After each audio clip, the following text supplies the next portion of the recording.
Hey everybody, it's the coach, and this is Madden 19 on EA Sports. Coming up, we'll see the Minnesota Vikings, led by their new quarterback Kirk Cousins. They match up with Tom Brady and the New England Patriots. I'll have scores around the league for you at the half, but it's time for a little football. So we'll hand it over to our broadcast team, Brandon Gaudin and Charles Davis. Well, the radar says the heavy stuff still a few hours away, but snow is falling as we near kickoff at Gillette Stadium in Foxborough. All the success in New England over the last few decades, and this crowd has never been more enthusiastic. A moment ago, the Pats emerged from their locker room. They are set as they'll square off with the Minnesota Vikings. With Charles Davis, I'm Brandon Gaudin. And, Charles, we look at this Patriots team entering play. The streak continues, doesn't it? They come in here a perfect 11-0. Meanwhile, for our visitors, the Vikings, they were losers their last time out. They're going to try to get back in the win column, but obviously they're going to have to do that in a hostile environment. And sometimes it actually works to your advantage. Now you've got to band together your team, the us against the world mentality. Let's see if they can use it and get a victory.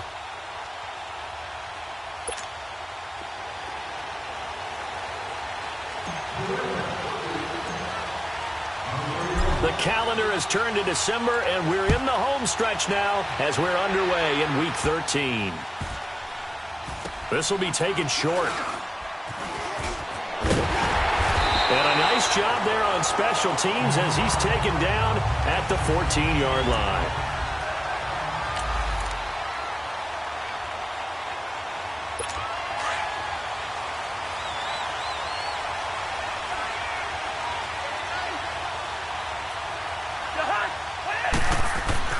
A first down throw for Cousins. And they didn't wait long to take a shot there, that's for sure, but it falls incomplete, and it's second down. I know coaches tell us all the time that having a powerful arm isn't the number one thing they look for in a quarterback, but when you're trying to throw inside routes and you need to put some heat on it, it helps to have the big gun. In this case, just a little bit too much. Throwing for his running back, and he's got him complete. It's a gain of 5, and that'll bring up a third down. They've got good playmakers on the offensive side of the ball. I don't know what happened last week to really hurt their performance and hold down their production, but I would dare say that this week in practice, there's a lot of talk about how they're going to increase their proficiency. And that was a good start, getting the playmakers involved. You mentioned that to me pregame. That's what they did there. Yeah, I think a lot of people think the coaching staff really gets on them, and that's how they motivate them. Most of these guys are self-motivated. They have a lot of pride in their performance. And it's a welcome back to health for last year's #1 pick. This is Dalvin Cook. And nothing doing. He's immediately taken down at the line of scrimmage. And he got off the end there very quickly to make that play. Yeah, it was almost like the bullet train, wasn't it? I mean, just zoom. Quick, quick, quick. And what a terrific play, holding them to no gain. Looking left sideline, incomplete. Stephon Diggs, his intended receiver. And it's 3rd down. Had the right idea there, trying to throw it to the sideline, but he led him just a little bit too much, trying to get it out to his receiver. Ends up falling to the ground, incomplete. On 3rd down, Cousins. And he's got Kyle Rudolph. And they'll get it up just short of the 45 at the 44. Cousins to his tight end Rudolph for a Viking 1st down. We always hear from coaches how much they like to run crossing routes because they want to hit their receivers on the go, get them the ball, and keep them moving. How about when you hit a tight end that way? Okay, the receivers are going to run past you most of the time. The tight end, they can do their damage a different way, break a few tackles, and really scatter some people, can't they? Back-to-back nice plays, 12 yards that time and a 1st down. I don't believe that this opening drive is surprising to either one of us after the time we spent with the coaching staff and players prior to the game. What about you? Absolutely. Not only that, but that big article in the paper this morning about their philosophy on starting games like you're shot out of a cannon, and that's what they've done. Very methodical here on this 1st drive. Yeah, so many teams talk about that fast start. We're actually seeing it happen right here in front of us. But now the kicker. Can they cap it off by putting the ball in the end zone? Cousins. And this is incomplete. Even without a ton of pressure in his face, it just shows how difficult it is to pick apart his own defense. Those guys are sitting back, and they're not playing receivers as much as they're playing the eyes of the quarterback and when he delivers the ball. Cousins from the gun on 3rd. Finding his safety valve here. That's complete. And he'll be brought down, it looks like right at the 40. Call it a gain of 3. And that's going to bring up a 4th down. Instead of throwing it downfield, Charles, they just tried to dump it underneath there. You like the call? I do. I think it's a high-percentage play because you get the completion, and what you're counting on is your back to use his legs and his elusiveness to make people miss and pick up the 1st down. In this case, it didn't happen. That opening drive looked good for a moment there, but they'll wind up being turned away thanks to the missed field goal.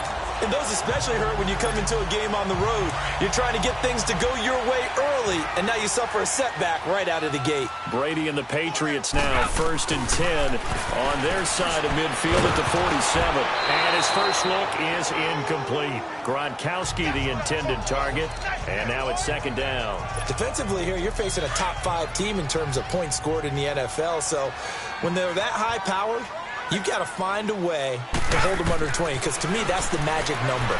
20 points scored gives yourself you give yourself your best chance to win. So if they're up around 24, 28, 30, they could be in some trouble. I think so, because then you turn it into a shootout, and that means your offense has to keep pace.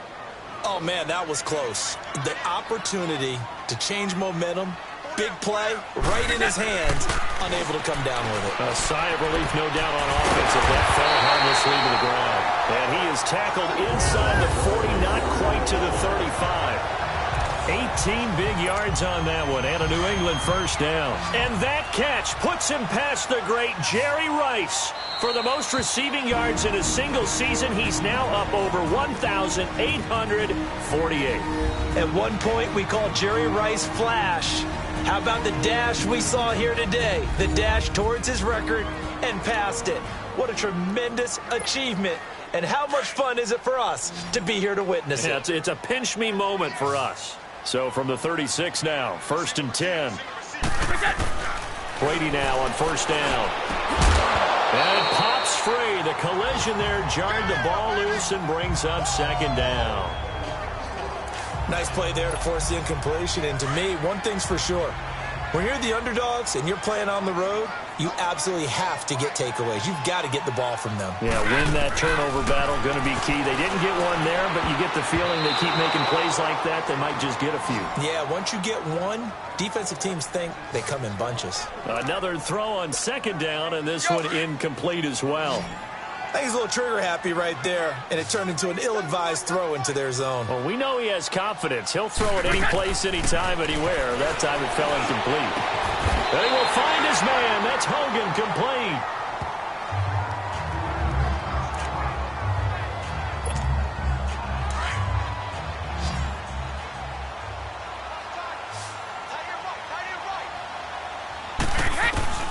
Throwing on first down is Brady.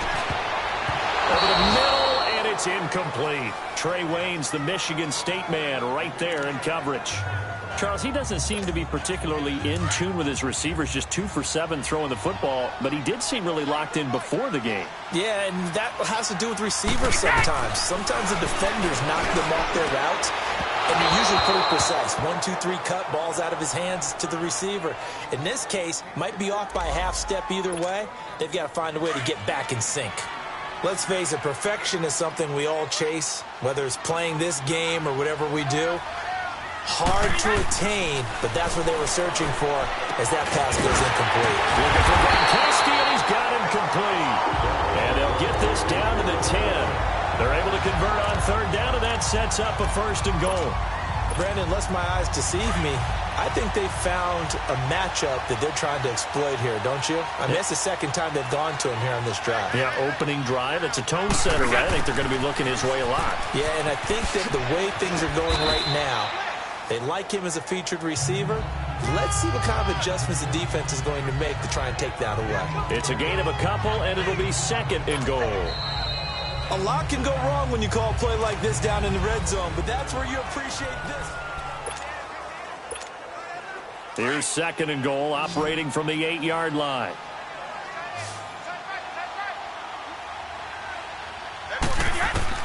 From the gun, it's Brady.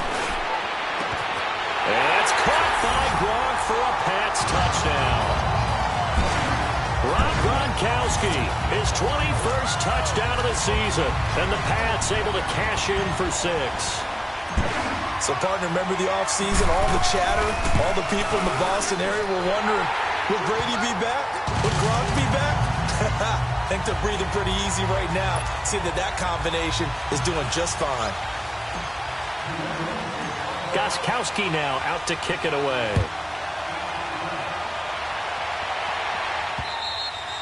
And that'll carry over the back line of the end zone for a touchback. Now the Minnesota offense set to take over again. Last time out, they had that long 50-plus yard field goal that they missed.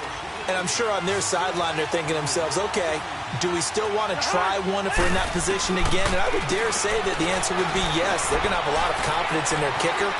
But just to be on the safe side. And a big loss here as he's taken down.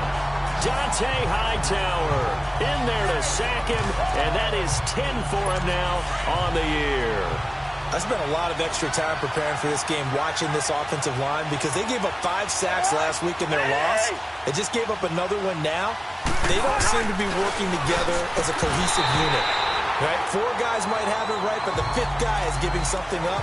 They've got to find a way to all get on the same page. A 2nd down pass play there, but it's incomplete. He'll definitely say that that's one he should have held on to. But when you're playing in elements like this, sometimes those bullet passes, those ones with a little bit of pace on them, they can be difficult to hold on to. And now the 3rd down throw incomplete as well. Certainly looked like maybe his 3rd or his 4th read on his progression. Just trying to find his outlet man that time. Ends up leading him just a bit too much. And taken at the 46. A good return there, 17 yards. And the Patriots will have great starting position as they take over 1st and 10. Now the Patriot offense set to take over again. Now they'll be looking to duplicate the efforts of drive number 1 that resulted in 7 points in the 7-zip lead. Well, you know how much I enjoy horse racing, right? Looks like they caught a flyer out of the gate, as they would say when you're running the big-time races. Means they get out to a fast start. They're setting the pace, making the other team chase now. Meanwhile, they take a shot to start the drive, but this is going to wind up incomplete. Well, that certainly looked like something that they discussed all week in practice, getting ready for this one. Take the big shot right out of the gate. At worst, you'll open up the defense a little bit, loosen them up, have them back on their heels. Now a deep ball there on second down, but it'll wind up incomplete. I would say it'd probably be a good idea for him to reintroduce himself to his receivers at the half because they're definitely on different wavelengths. But I also don't advocate waiting that long. Next series, before you get out there, hey, let's get together, guys. Let's get this thing moving. He had the touchdown on the opening drive. Now he's got a first down. Ah, yes, Brady to Gronk. You think these two are in sync? Without a doubt. And, look, they both understand what they can do for each other. Gronk knows if he gets open, the ball's going to be there. And Tom Brady knows what a great security blanket Gronk is. When all else fails, you find Big 87.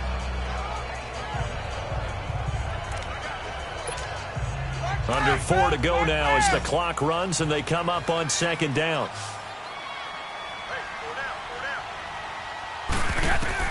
Brady to throw again. And that is incomplete. The wideout Chris Hogan, the intended receiver. And it's third down. Those throwing windows get a lot tighter near the end zone, don't they? And here's the thing. You already probably have 3 points in your hip pocket. You force a throw here and give up an interception, you come away with nothing.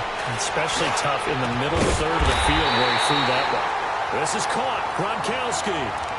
They're able to convert on third down, and that sets up a first and goal. And now some teams use the running game just to bludgeon people. I think that Brady to Gronk does the exact same thing for them. Long, short, medium.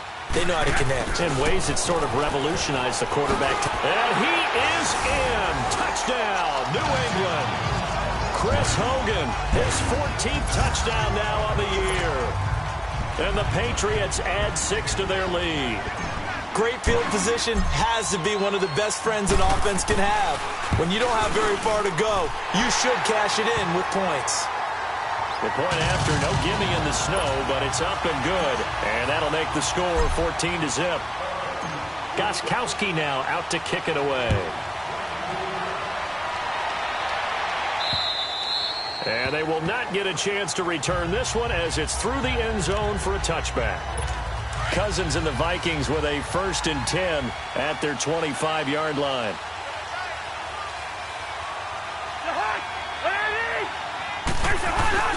They begin the drive with a run by Murray. And that one blown up quickly as he's going to be stopped before he can even get started. He'll wind up losing a yard on the play, and that'll bring up a 2nd and 11. After the loss to start out, here's 2nd and 11. Back to the ground, this time Cook.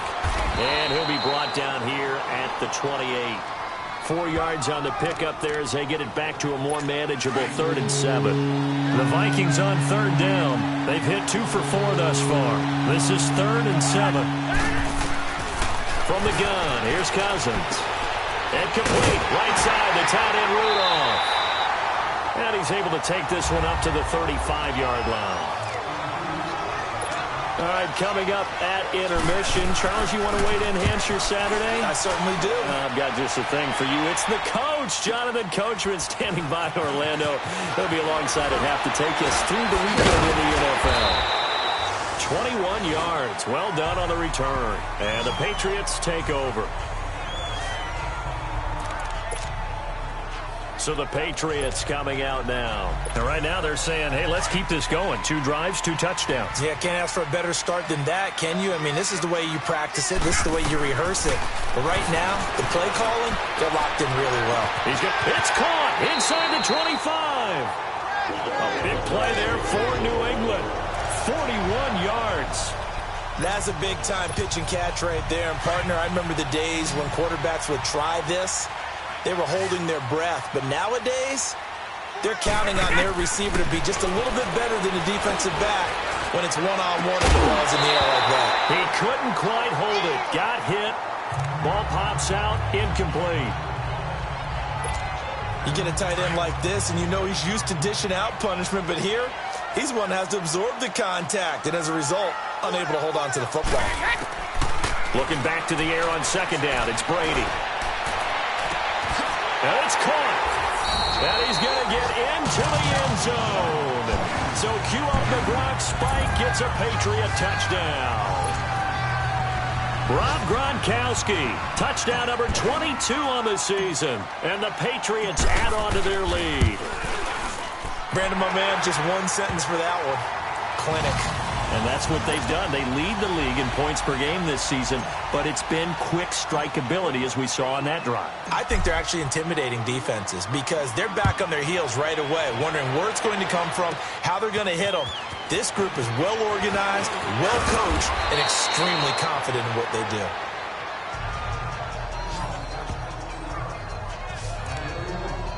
And now out comes Minnesota. And some dangerous territory. You're already down 3 scores. A 3-and-out here or an inability to put any points up. This one might be over by half. Yeah, and what you also have to guard against is calling everyone. Now the hit comes, and Cousins lost the football. But a Viking was able to corral this one, and Minnesota will keep possession. The Vikings going to signal for the first of their timeouts, as they'll stop it with just over a minute to go before halftime. After the sack, they're staring at a challenge basically from the other side of town. It's second and a country mile. From the shotgun, it's Cousins. Nowhere to go here. He lost the football. And the offense does cover this one, but back inside their own 5-yard line. On plays like this where the ball comes free, it's often unusual for the team that lost it to get it back. Because this is the quarterback. The ball gets away from him. Everyone else is trying to execute what they're supposed to do on offense. They're usually looking in the other direction, downfield, or have moved away from him. In this case, though, a teammate is able to come up with the ball. Here's Matt Wild now.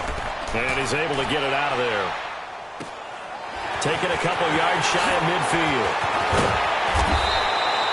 So we've reached halftime here. No, I'm not mad at you for skipping halftime, but can I just have a sip of water real quick, please? Thank you. All right, let's go. Here comes Philip Dorsett now to return it. So quick on the spin. He's spinning, man. And a good return as he'll be stopped just shy of the 30-yard line. And now out come the Patriots. They built a good first-half lead. Now they have a chance to add on to it. And what I'm thinking is that the offensive staff spent the entire halftime just working with them on, here's what we think they're going to do to attack us in the second half. Nice first half that we've had, guys, but be prepared for some change-ups. We're going to see them when we kick it off in the second half. See how they handle any adjustments that might be made defensively. Here's 2nd and 10 now from the 29. Brady again here on 2nd and 10. He's going to rifle one deep left side. It's caught inside the 25. And all the way in. Touchdown, New England. Cordero Patterson scoring a touchdown against his former mates. And the Patriots add 6 to their lead.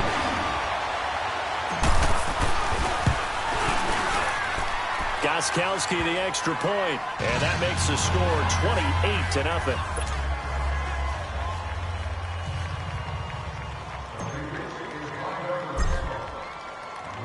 Gostkowski now out to kick it away. On the return, here comes Amir Abdullah. Solid return, pretty good field position. They'll start at the 32-yard line.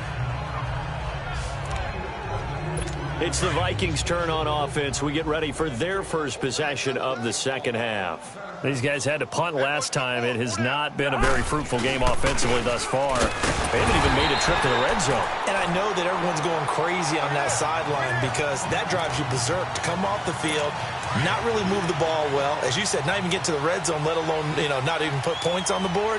They've got to just take a deep breath, relax, try to figure out what is working, and call more of that. Looking for his tight end Rudolph, and it's intercepted. Picked off by Patrick Chung. And he brings it back to right around the 26-yard line. Well, so much of playing quarterback in the snow comes down to trying not to do too much. You've got to just keep telling yourself, throws downfield we've run every day in practice all year. But guess what? They suddenly become more difficult. And this one gets away from him and winds up an interception. Now Brady. And this is caught at the end. And he'll take it into the end zone for a Patriot touchdown. Rob Gronkowski with touchdown number 23 here on the year. And the Pats take advantage of field position on the turnover to cash this one in. And this is obviously quite a performance. And most of the time when we talk about someone putting a team on their back, I think we're talking about a guy who runs the football. In this case, it's a guy out wide catching it, and he's done exactly that, truly leading his team right now towards victory. 3 touchdown catches. He's been the headliner. Now Abdullah, the return. And it's a pretty good return here as he'll get it up to the 29-yard line. And now out comes Minnesota. They have been struggling. I would imagine at halftime they went through some possible changes. Well, those changes aren't working, so now where do you go? I think that now it's much more in their head. And what I mean by that, the Pats are going to get there. Down he goes. Brandon, if I'm an offensive coordinator and I see an all-out rush like that, I file it away because I'm going to use their aggressiveness against them as this game goes on. I'm going to hit them with a screen soon. Now a first carry for their fullback. And a short gain there as he'll get it up only to about the 24. Only 2 yards on the carry. That's going to set up a 3rd and long, 3rd and 15 to be exact.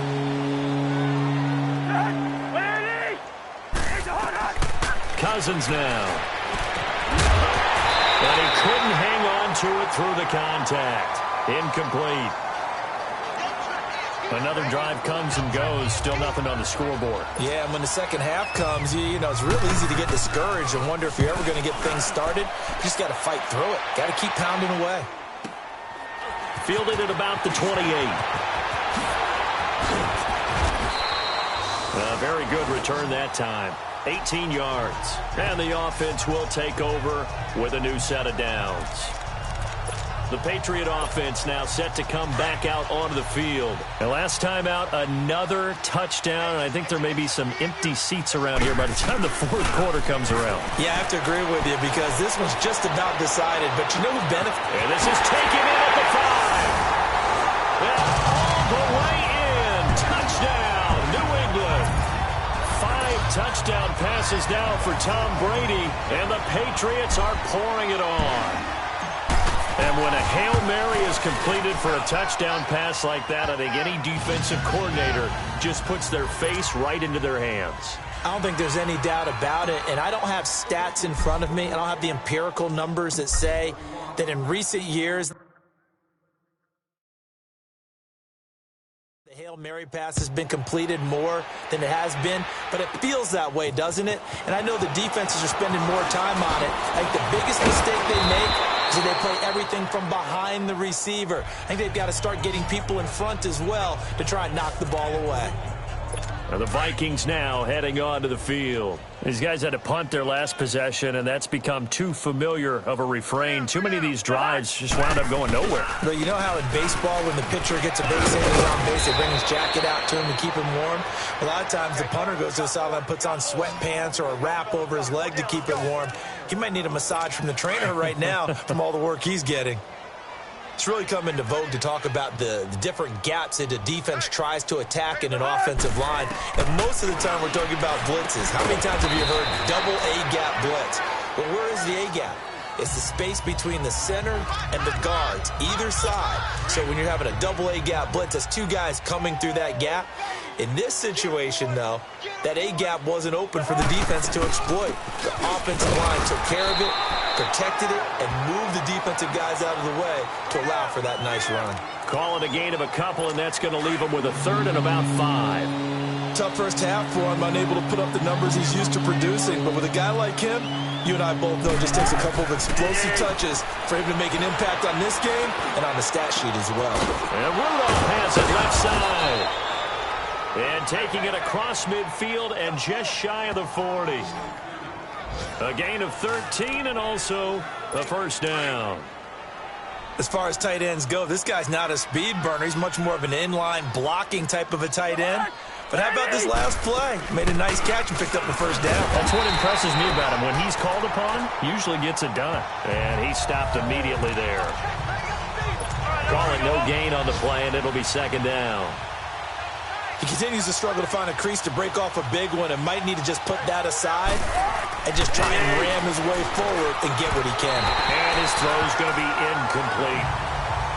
A little too much oomph, too much mustard there on that pass. Yeah, really turned it loose, didn't he? Really cut loose with that one. Sharp, strong. Didn't lead to a completion, though. Made it very difficult. Working out of the gun, Cousins. He rifles one that's intercepted. Picked off at the 33. The 20. And they will finally get him, but not until he's all the way down inside the 15-yard line.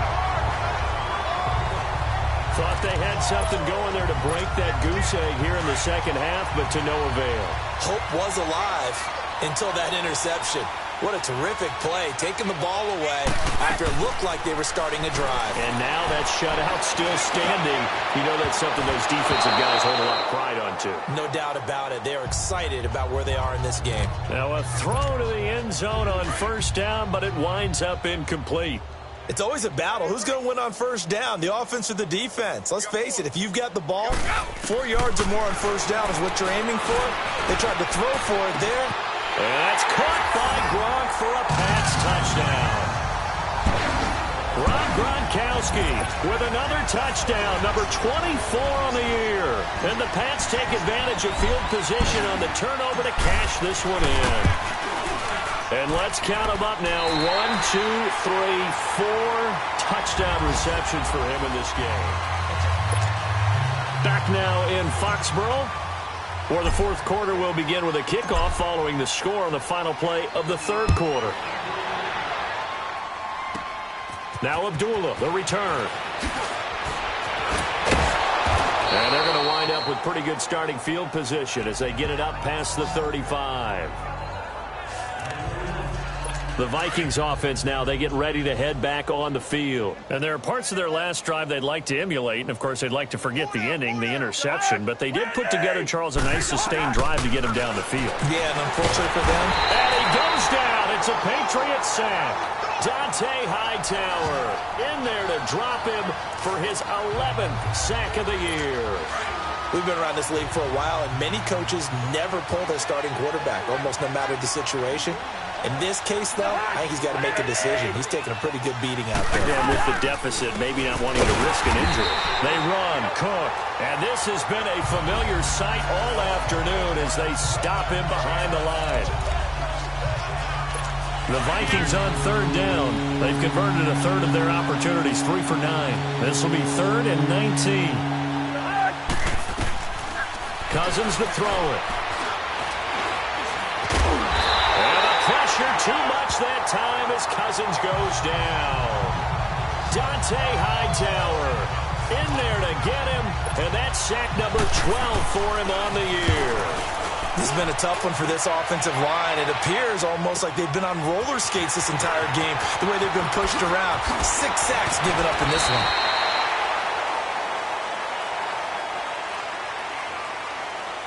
Personal foul, unnecessary roughness, defense.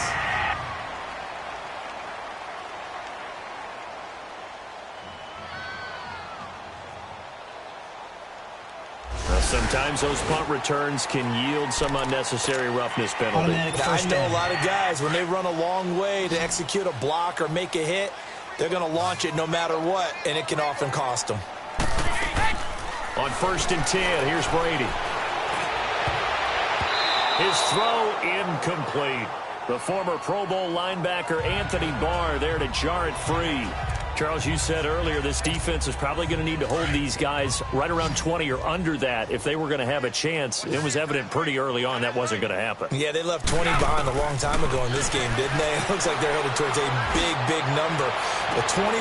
Got a man, it's caught inside the 10. And all the way in. Touchdown, New England. Chris Chris Hogan with touchdown number 15 on the year and second of the game. And the Patriots continue to roll. So another score there. Often you talk about the three phases of the game. Defense, offense, special teams. It's been a clean sweep in this one, hasn't it? It certainly has. They've been pretty dominant throughout this game. And privately, the head coach will add a fourth phase. That's the coaching. And he'll tell the ownership that as he tries to negotiate a new contract off of this win. They are looking strong here in the fourth quarter. And they're going to start this drive in pretty good shape as they get it up past the 30. And now out comes Minnesota. And 3 and out on the last drive. No points on the scoreboard. A little soul-searching now? I would say so. And they need to help out their defense a little bit. They've had to be on the field a lot more than normal, put them in some tough spots. But what's the old adage? When you get another chance, it gives you a better chance to do it right. Seems pretty obvious defensively. A key was stopping the run game. How have they done it so successfully? To me, it seems that these guys really did a nice job of paying attention during the scouting report meeting. And you know, Brandon, when they do those, they talk about the top plays that these guys like to run. The best runs for the top running back, those are the ones you focus on and want to take away. And they've done that pretty successfully in this game. A good gain of 14 there, and it moves the chains. Cousins on first down. Middle of the field, it's Robinson. And he's able to get this one down to the 40-yard line. 11 more on that one and another first down. Nice game there, partner, but you and I both know that won't do anything for the final score. They're not going to win this one. Right now they're playing for pride and fantasy points. And just to erase that goose egg, nobody wants to be shut out. Oh, hit as he throws there, incomplete. Tell you what, partner, after he ices down, he's going to need a nice long soak in a hot tub after this one. He's been under duress the entire game. Yeah, once again, hit as he throws. Fortunate that one wound up incomplete. On second down, Cousins again. And they will set up shop at their own 41-yard line. Well, that's 3 picks he's now thrown in this game. And I know this, the holiday season, because here we are in December. Right, it is the season of giving. Maybe for his own sake, after the game, he may have to announce that he's donating certain amounts to charity for each interception that he threw. He's going to air it out deep. It's caught at the 10. And they are going to score again. Yet another touchdown as they just add to their totals. Still an important piece of business to take care of, the extra point. Oh, how about this? No.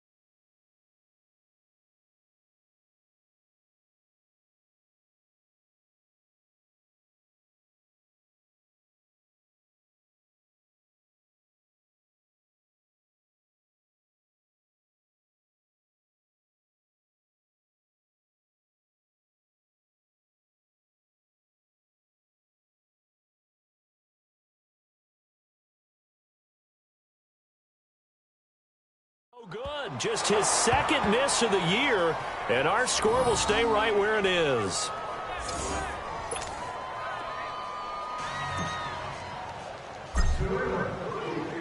Gostkowski now out to kick it away. Here's Robinson.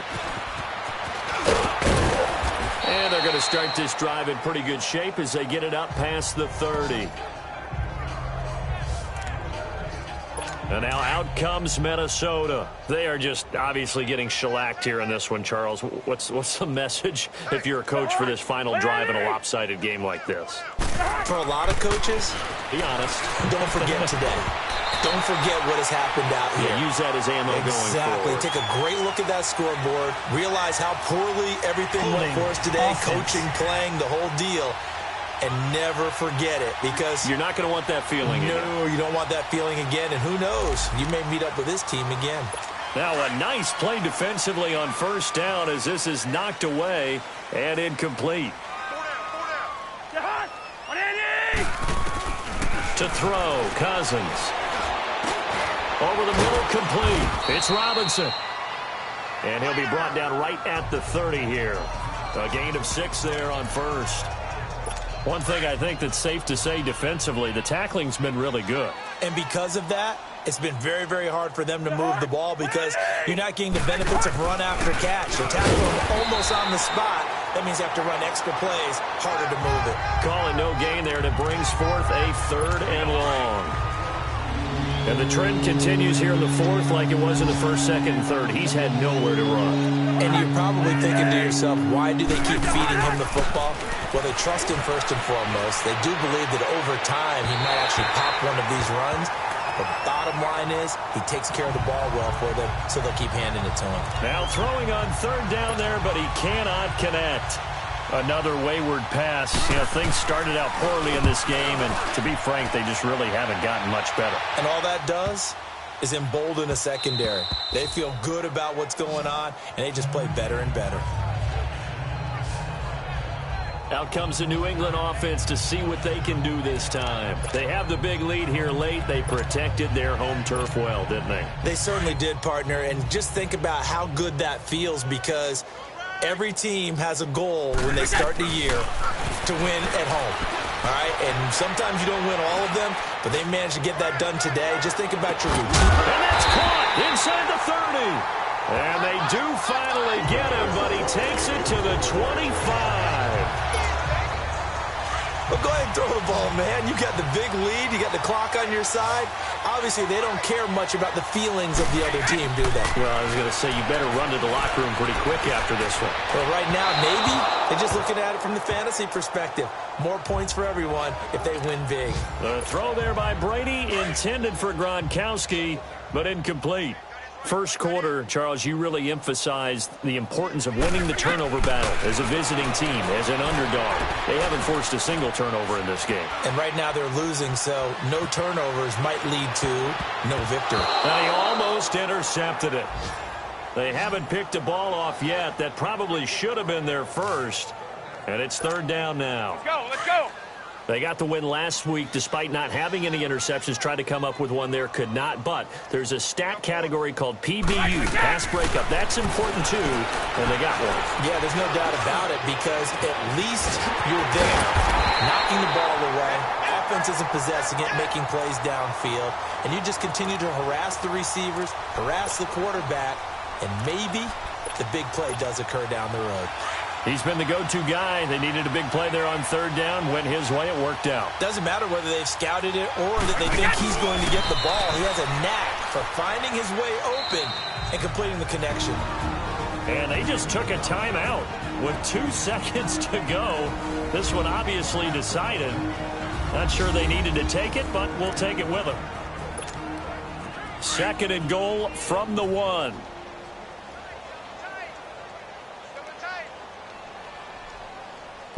And Brady will sneak it, and he will get into the end zone. It's another touchdown. This thing is ugly. And for them, this train, it just keeps rolling, doesn't it? Well on their way to yet another victory. Yeah, it's almost a runaway, isn't it? And you just wonder how anyone could stop this. They got full momentum going, full confidence going. But it's not just their own confidence that is leading them. It's the lack of confidence against their opponents now because they see them coming and think, we've got no shot to beat this team. Here's Robinson.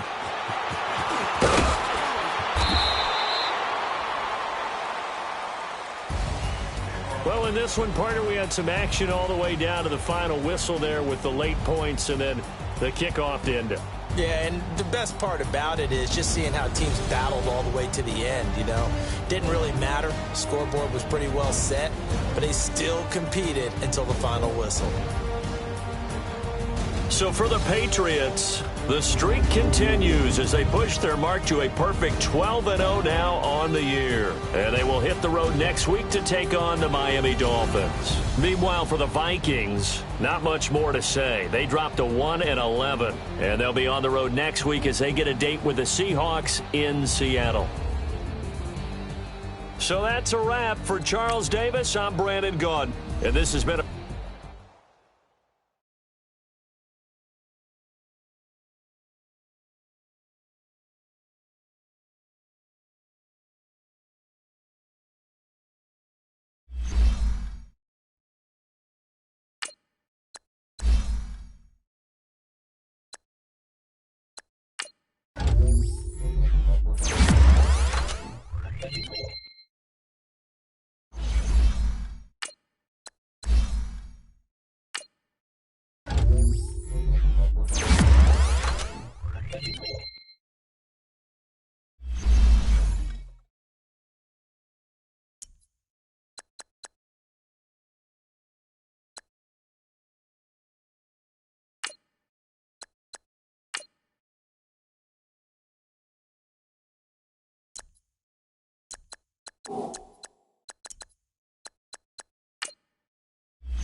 A battle for division supremacy. It's the coach, and this is the NFL on EA Sports. Coming up, we've got 1 versus 2 in the AFC East, as it'll be the New England Patriots as they get set to match up against the Miami Dolphins.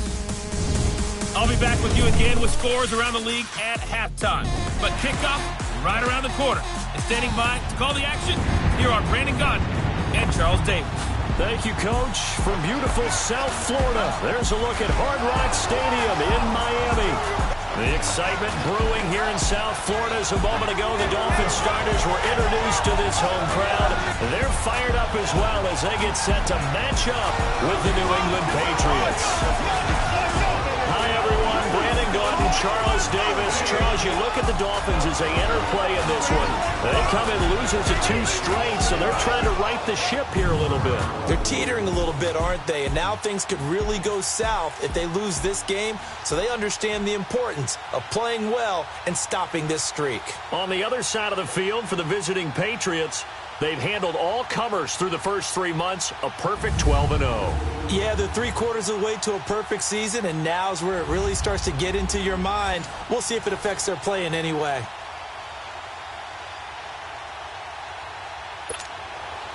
Three-quarters of the NFL season are complete. What lurks in our final month? We're underway in Week 14. Returnable for Dorsett. Oh, eluding the tackle. And a good effort on the return there. Gets him across the 30 to the 33-yard line.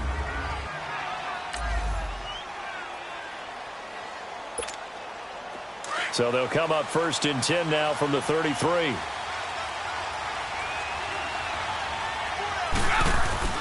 They go play action here on 1st down.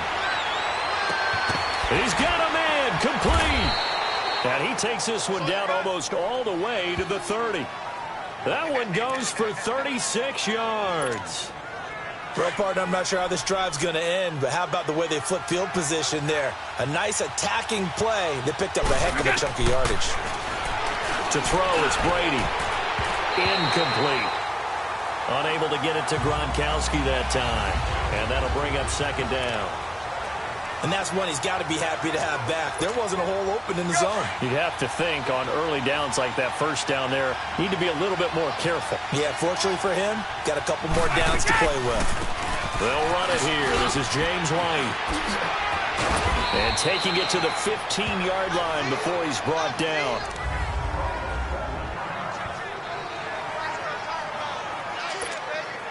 The Patriots into the red zone for the first time. They've got a 1st and 10 at the 15. This is Sony Michel. They grew up a few miles north of here. And they're going to lose some on this play. Being knocked back to the 18. A loss of a full 3 yards, and now it's 2nd down.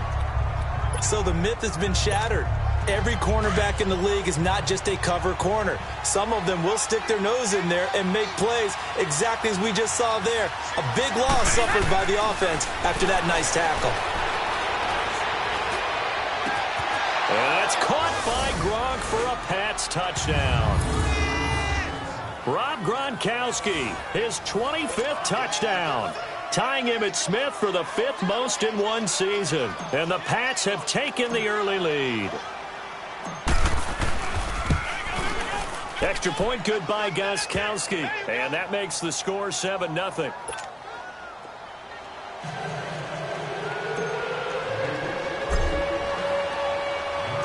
Gostkowski now out to kick it away. Now it's Wilson.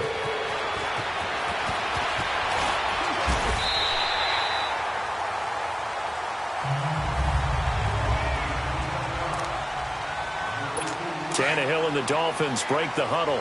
Come up 1st and 10, just shy of the 30.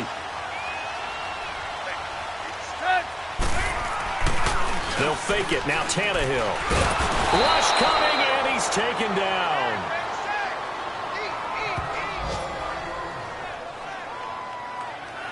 But we knew coming in it was going to be a long afternoon if they weren't able to hold up against this pass rush, huh? What we didn't know was that protection was going to spring a leak on the first play from scrimmage. Got after him right out of the gate. Here's Tannehill now on second down. And he finds Danny Amendola. And he'll get to the 29-yard line, brought down there. 8 yards on the completion, but now they face third down. Now, Charles, what's the mindset here offensively? You gave up the touchdown pretty quickly. Would it have changed if you had gotten a stop and it would be 0-0 right now, or no? I wouldn't think so. I think in most cases, just down a touchdown, you know, I mean, we're just getting started here. It should be a long way to go. You think to yourself, stick with the game plan, all the things you worked on in practice. But you have some teams that when they get down, their natural tendency is to aggressively strike back. And let's see if they want to get outside of the game plan we expect and try and be aggressive on their first series.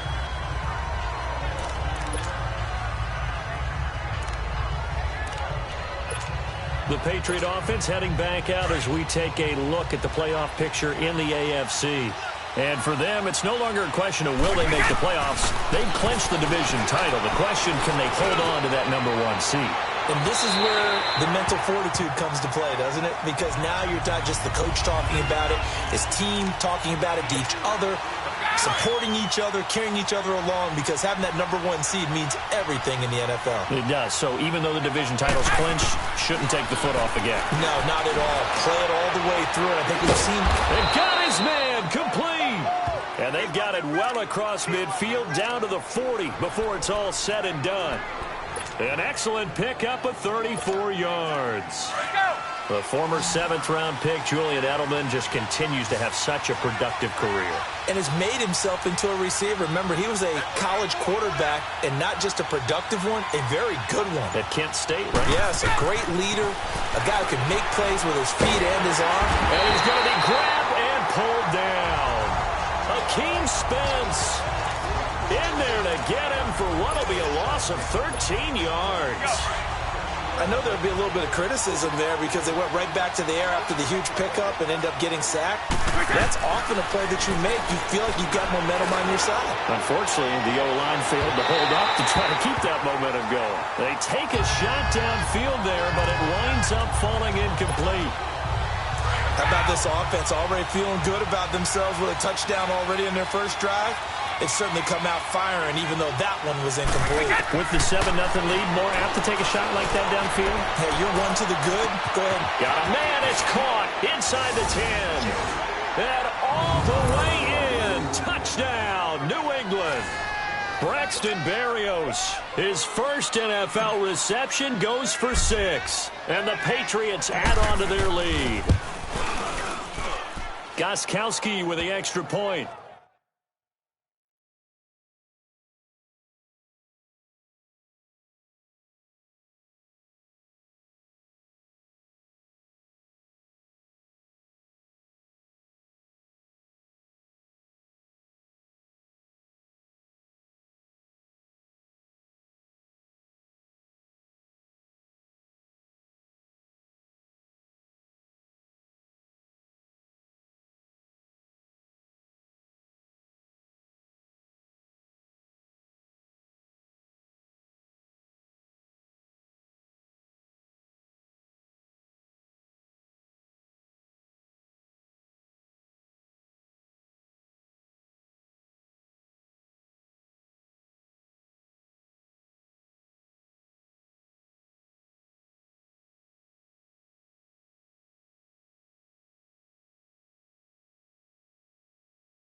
And it's now 14-0.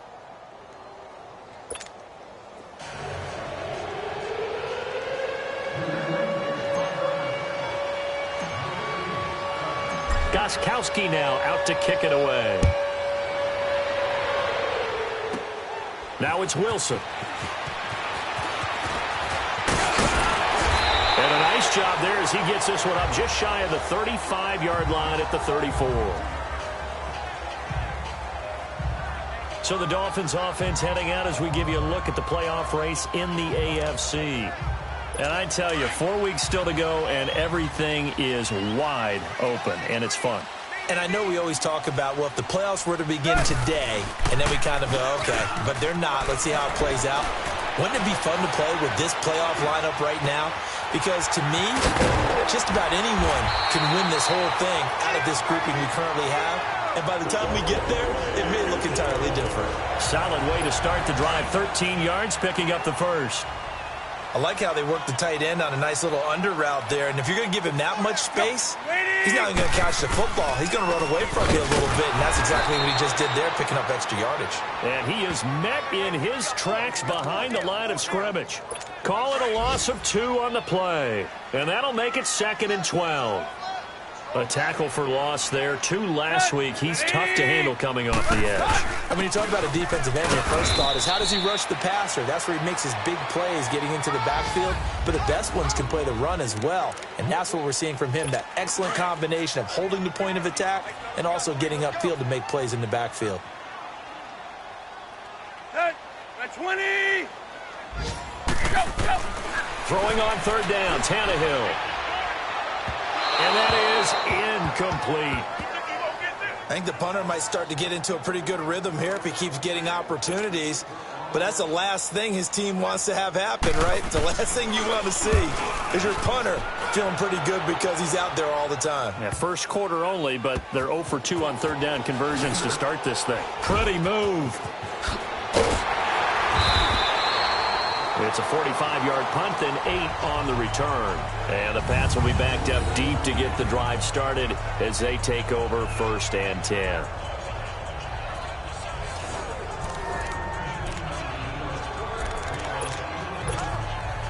Trying to get one more in here before the quarter breaks. On 1st down, Brady. He's going to air it out for Dorsett. And this is, oh my goodness, he pulled it in one-handed. And all the way in. Touchdown, New England. Philip Dorsett, 91 yards. And the Patriots add 6 to their lead. Gostkowski the extra point, and it's now 21-0. Back here with Charles Davis, I'm Brandon Gaudin. We've had the kickoff to begin the first quarter. Now it's time for the second quarter kickoff, as we'll see one following the score on the final play before break. Now it's Wilson. And a good effort on the return there. Gets him across the 30 to the 33-yard line. The Dolphins offense now ready to go back out onto the field. They've had it twice. They've punted twice. Not the start they were hoping for. Not at all, and let's face it, every facility we visit, everyone talks about converting on 3rd down, how big that is. In this situation, they've had to punt it away twice, so they're furiously going over things on the sidelines. What do we need to do to pick up a 1st down and change our momentum? Well, you had to punt on your first drive, and on the first play of the second drive, you end up going backwards. I would dare say they need something good to happen right here, right now. Here's Tannehill. And his throw's going to be incomplete. Danny Amendola, the man he was trying to get it to. And it's 3rd down. You got a young quarterback. You know, maybe that's just an example of a growing pain for him. I think you're right about that, because when the game starts to move fast and it moves quickly on him, a lot of times they fall back on what they know best, their arm. He's slinging it on this one. Had a wide-open target, but didn't have the proper footwork to increase his accuracy. The screen does get him 9, but it also brings up a 4th down. They dialed up the screen pass on 3rd down, and for a second it looked like it was all going to come together, and they had a chance to pick up a 1st down, but the defense got there and finished it off. And this one hits at the 1, continues on into the end zone for a touchback. The Patriots offense now, they work their way back onto the field. And last time the formula was pretty simple. 1-play drive, long pass. Maybe they just want to do that again, right? And that's exactly how you want to draw things up. Whether it's on your grease board, right, in your playbook, 1-play drive's exactly what you want on offense. What they have to be careful of is not having a letdown. It was fairly easy last time. They can't expect that going forward. And we'll see if it's that easy. And that's caught inside the 35. And he's in. Touchdown, Patriots. The 4th touchdown pass of the game for Tom Brady. And the Patriots add on to their lead. And correct me if I'm wrong, that was just a simple fly route, wasn't it? No, there's nothing to correct at all. You've got it down pat. And I just remember as a player, when I'd be in practice sessions and I'd hear 9 from the receivers, that meant fly route, go, look out. That was the 9, and he just kept going all the way into the end zone for the touchdown. This will be taken very short. And an alley to run. And they're going to have really good starting field position here as that's taken up close to the 40. Then the Dolphins getting set to go here. Typically down in the first half, I might say, oh, you at least need a field goal out of this drive, but they're down to the point where they need a touchdown, don't they? Yeah, normally, you know me. I mean, you've been around me for a while now, right? Unfortunately. I'm sorry about that. But normally, I'm the one preaching patience. Yeah. You know, take your time. First half, you still got a chance. I think they're out of patience here. This has to be a drive that gets a touchdown. So if you're the play caller, you're going to that portion of the sheet that says big-time plays, specials, anything you can use to get you. Looking for Stills here, and it's intercepted. Picked off by Dante Hightower, the big fella. And he takes this one back into the end zone, and the Patriot defense has a touchdown. Now remember, this is the #1 defense in the National Football League. There's a good example of why. Shows that they set an aggressive tone, not just stopping the run, not just getting after the quarterback, but the ball's in the air. They treat it like they're the receivers, and they went after that one and took it all the way. So they throw the pick six. They'll get another shot at it now as this one's in the air. Now it's Wilson. And he'll take this one near the 25, call it the 26-yard line. The Dolphins offense now working their way back onto the field. And fresh off the pick six, they've got to forget about that quickly. In this case now, the guy throwing the ball, he's got to be like what we talk about with defensive backs who get beat for a long touchdown. Short-term memory, right back out there doing the things that he does best, and knowing that taking care of the ball is paramount.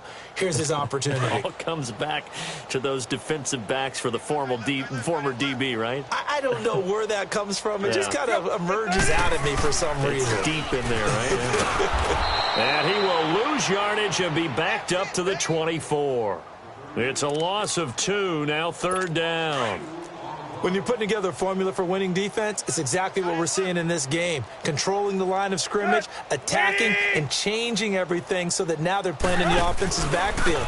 They're playing an excellent game. He's going to let one go deep into double coverage, and it's intercepted. Picked off by Stephon Gilmore. And the possession is theirs at their own 43-yard line. That's sort of a second quarter to forget for him. Now 2 picks in this frame. Almost as if the first one that he threw, he couldn't shake, couldn't get it out of his head. He ends up throwing a second one as a result. Compounds the mistake a little bit. Yeah, you got to be able to forget, compartmentalize, whatever you want to call it. And it's caught inside the 25. And all the way in. Touchdown, New England. 5 touchdown passes now for Tom Brady, and the Patriots are pouring it on. Now he's having a nice little first half here, partner. And it's a first half that leaves us anticipating what can still come. I mean, 2 touchdowns already here through the second quarter. There could be plenty more before this game is over. Extra point good by Gostkowski. And a rout is on here in this first half. Gostkowski now out to kick it away. Now it's Wilson. Solid return, pretty good field position. They'll start at the 32-yard line. The Dolphins offense now heads back on the field. They're sort of seeing themselves spiral out of control. Let's see if they can get things back on track. And this is where the coach is walking that line of being calm and really being firm with his team.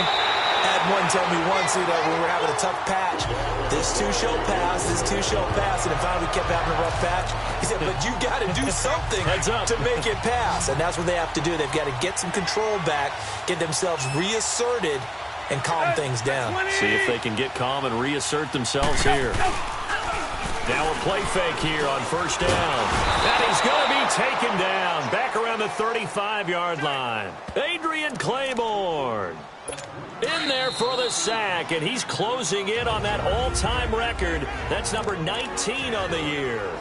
A reminder, coming up at halftime, we'll send you up to Orlando. Jonathan Coachman is there, and he'll have stats and scores from a busy Sunday in the NFL. Here's Tannehill. And he drops it incomplete, and their struggles continue here.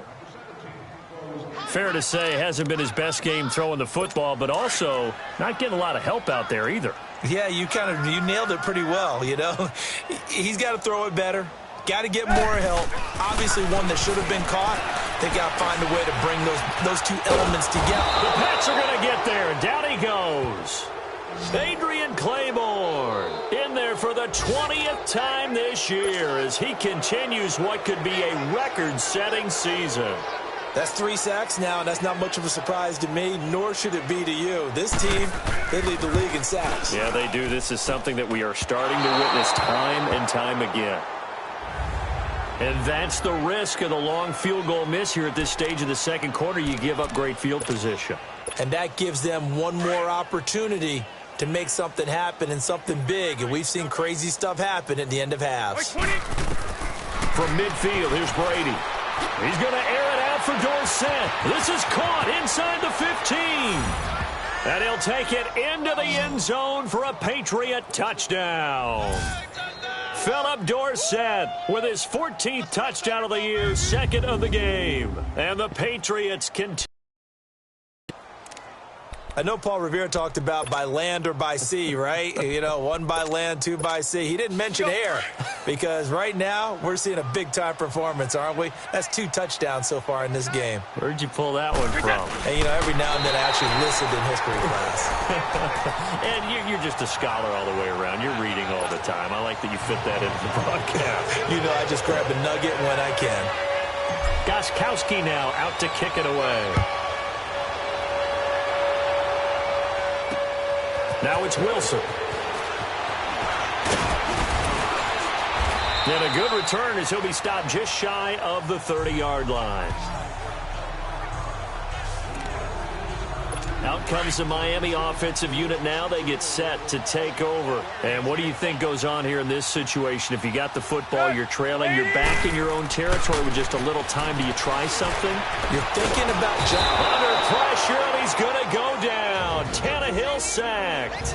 Now the Dolphins going to burn the first of their timeouts as they get the stoppage with a little over 50 seconds to go in the first half. Sacks, a growing theme in this first half. This is second and long. Now Tannehill. Got a man open. That's Devontae Parker complete. The Dolphins going to take their second timeout as the clock stops here with 46 seconds remaining in the first half.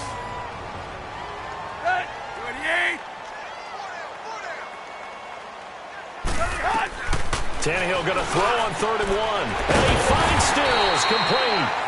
And he's got the first down yardage before he's brought down at the 42. Tannehill finding Stills, and it's a Dolphin first down. To throw is Tannehill. And his throw is incomplete. Kenny Stills, the intended receiver, and it's second down. This defense has been very disruptive early on as they force another one to go awry. Seems to be the front and the back end. Pass rush, they've been able to get home, and they're taking the ball away in coverage as well. I love how you put it together. The front and back working in sync, only way to play good defense. And they will not get the connection there. It's incomplete. It's been my observation there's been a nice variety of play calling defensively. You and I often talk about an offense's ability to keep a defense off balance with what they're doing. I think the converse has been true in this game. Yeah, I think you're right. They seem to have gone off tendency quite a bit, but only the second quarter, a lot of time to change things. Now yet another incompletion here as they fail to connect on 3rd. And the trick play doesn't work. Good reaction there defensively, and it'll be 4th down. And problems spreading to the punt team now. This one goes all the way into the end zone on the fly, so that'll come back to the 20. 13 seconds, the time remaining in the half as they come up on first down. Brady now on first down. Wide open, Gronkowski. And they're going to get this beyond the 40 before he's taken down. And a nice gain of 21 yards. And we're going to get a timeout with 2 seconds remaining in the second quarter. One play has him up past the 40 already, and another 1st and 10. The final shot before half for Brady. He's going to fire one deep, middle of the field. That's going to be caught. And he's in for the touchdown on the final play of the first half. The prayer is answered. How did they get that done? And they extend their lead, a little added cushion into the lockers. What a way to finish. Tremendous way. That's momentum that they carry in with them. Can they convert it and bring it back out to start the third quarter? Gostkowski with the extra point. So at halftime, it's the Patriots with the advantage.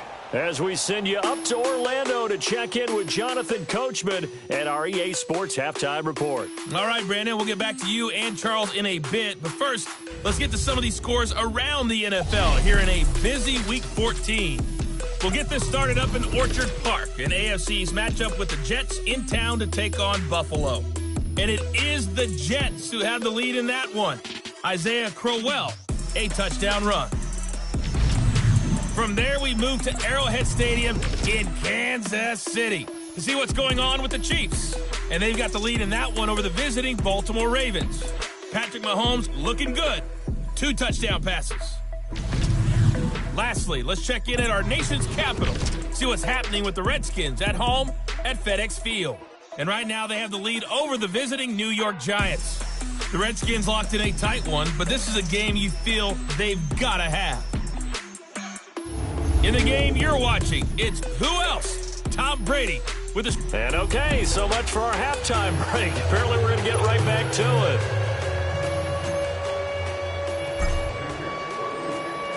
Gostkowski now out to kick it away. Now it's Wilson. And a good effort on the return there. Gets him across the 30 to the 33-yard line. Out comes the Dolphins now. They'll go on offense first here in this third quarter. They come out here with a 0 on the scoreboard. What was said in that locker room? That's what I want to know. I would love to have been in there because we often have the feeling that there's a lot of... And he's going to be intercepted a third time. Picked off by Stephon Gilmore.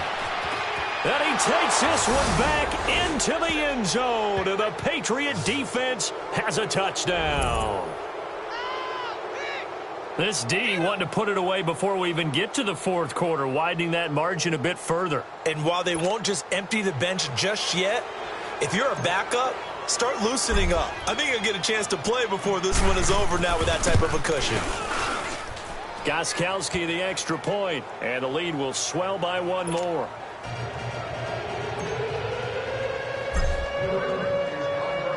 So they'll get another shot on offense following that pick six. And now the kick is away. And this will be a touchback as that sails over the end line. So now here come the Dolphins. They've got to dig down deep. I mean, they need something right now, really anything to cling on to. This offense has struggled. Partner, join me in a walk to their locker room at the half, okay? Because I think what we would have seen is an offensive coordinator and his assistant coaches getting together with all their positions, then coming together as a group, going over adjustments, and then the head coach coming in and just screaming, wake up. Yeah. Let's get moving, guys. I'm kind of glad we weren't in there at halftime, actually. You think he might have turned it on us, too? Yeah, but right now, whatever was said hasn't been working. And he'll fight forward to about the 27-yard line. And the big fella stuffed that one up in a big way. I think doubling him has to be a priority because you can't move up to the next level if you don't take care of him first. Here's Tannehill. And he takes a shot on the release as this will be incomplete. Nothing open downfield, and he had to get that one out in a hurry because he just knew he was about to take a big shot. Probably couldn't get his legs into the throw. It became an all-arm throw trying to check it down to his running back. Incomplete. He'll take it at the 42. Officially just 27 yards there on the punt. And this offense, they're going to have excellent field position. They take over with a 1st and 10 on the short side of the field. And the Patriots gearing up to go now. They had a big first half. Now they have a chance to add to that lead here in the opening possession of the second half. And everyone always asks about halftime adjustments, kind of the key phrase. It's caught at the 10. And he's in. Touchdown, Patriots. Cordero Patterson, 48 yards. And the Patriots are pouring it on. It's been quite the game for him individually. A trio of touchdown catches now. So pick a route, any route. Whatever you want him to run, he's going to do it and do it well and end up in the end zone. This has really been fun to watch. Gostkowski now out to kick it away. Now it's Wilson. And a nice return sets him up pretty good here at the 30-yard line. And out come the Dolphins now. They are right now just ice cold. I mean, they have struggled big time in this game, and they're getting blown out. How do they adjust? So tough because we always talk about it being a team game, and you need all 11 working well together. But every now and then, partner, you need that one guy who can make a play against all odds that maybe can ignite things. And I think that's what they're looking for right now. Yeah, you talk about going to your playmakers. They probably need to do it. Find someone that you're used to touching the football that makes big plays and give them that opportunity to maybe wake up everyone else. And he finds a man with a crossing route. Give him 15 yards on that one, and the Dolphins have a first down. Tannehill now. 5 straight completions here in this second half. 1st and 10. They'll run it now out of the gun. And he picks up about 6 as he gets this down to the 41. Despite the blitz, they're still able to pick up a nice solid gain. The disadvantage of blitzing often alters the normal spacing and run fits and leaves creases like they were able to exploit right there. To throw on second down is Tannehill. And that's incomplete. Albert Wilson, the intended receiver there. And now it's 3rd down. I know our vantage point might be a little bit better way up here, but that looked like an ill-advised throw to me. I didn't see anything open, and this play just didn't look right from the beginning. It did not. I thought he might get outside and just chuck it away. Dangerous pass, incomplete. And his pass is intercepted for the 4th time today. Picked off by Stephon Gilmore. 20. 10, and he will score. Touchdown, Patriots. Well, we know this defense has athleticism. Spots like that prove us right. I love the way that you spotlighted the athleticism because you and I both know the best athletes on the field, they play on defense. Oh, I don't know. I was a kicker. You got to remember that now. Come on, come on. Fine. So they throw the pick 6. They'll get another shot at it now as this one's in the air. Now it's Wilson. And he's up across the 25 and down at the 28-yard line. Out comes the Dolphin offense now as they get set to take over here. And last time, decent field position through the pick 6. Obviously costly. But they can't afford to just bunker in now. All right, good field position means go ahead and attack on offense. Try and press the advantage a little bit. They just have to be better with the football on this possession. So that didn't bother you too much last time? No, because it's exactly what you're supposed to do. You can't have good field position, not try to take advantage of it. Sometimes the defense makes a good play, too. They'll run with Drake. 4 yards on the pickup there as they get it back to a more manageable 3rd and 7. On a 2nd and long, it's really nice to see an offense that has enough confidence to run the football in that situation. I think that goes back to their practice and game planning. They've seen things that they've seen on tape and in previous games that led them to believe that even in a long-distance situation, they can still run the football and gain enough yardage to put themselves in a good spot on 3rd down. Now a shot taken on 3rd down, but it's going to wind up incomplete. Brandon, at least there's one bright side to that incompletion. What's that? It wasn't an interception. Wow. You're a nice guy. That was kind of savage. But correct. No pick, just incomplete that time. Now the Patriots offense, they work their way back out onto the field. And they're hoping to redo their efforts in the last drive when they got into the end zone. And just think of what it's like now on the sideline, because when you score a touchdown, you have to go over and look at the tablet and see what you did on the last drive. When you scored points, it's a whole lot better view than when you're trying to figure out how to fix things there. Meanwhile, they take a shot to start the drive, but this is going to wind up incomplete. I remember Philip Dorsett coming out of the University of Miami, ready to hit the league. All we talked about was speed, speed, speed. Just throw it to him. This is caught inside the 15. And he'll take it into the end zone for a Patriot touchdown. Philip Dorsett, 54 yards. And the Patriots continue to roll. Well, that was the fly route for a touchdown, and since he caught that one and scored it, I got to tell the story. Before the game, we were standing there. He was running deep routes, dropped one. It bounced up and just hit me right in the gut, and I said, come on, man, but there was no drop. Yeah, you okay now? I'm good. All right, good. We got the ice pack up here. You're just fine. What I loved about it was the subtlety of the route, because everyone knows he's fast. They're going to play him for that route first and foremost, but sometimes it's a head fake. It's varying your speed off the line of scrimmage. It's giving the defensive back different angles to think about. Is he going inside? Is he going outside? And then, as you noted, he just took off past him. Oops. There he goes again. Tannehill and the Dolphins break the huddle. Come up 1st and 10, right at the 30. Back to throw, Tannehill. And he goes down. It's a Patriot sack. Adrian Claiborne in there for the sack, and that is now 21 for him on the year. Wow. Brandon, I think you understand the type of afternoon this offensive line is having. It is a long one for them. Long for you to spend it with me. Long for them trying to block those guys. They've given up a whole lot of sacks, and the speed and quickness of that defensive line is eating them alive.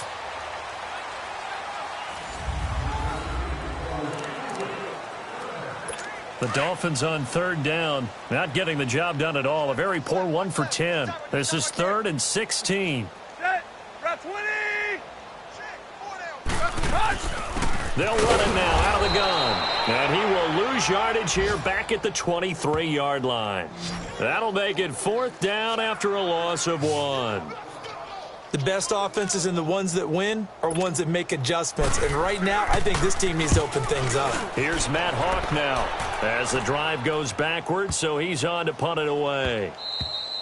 And that hits at the 6 and carries into the end zone for a touchback.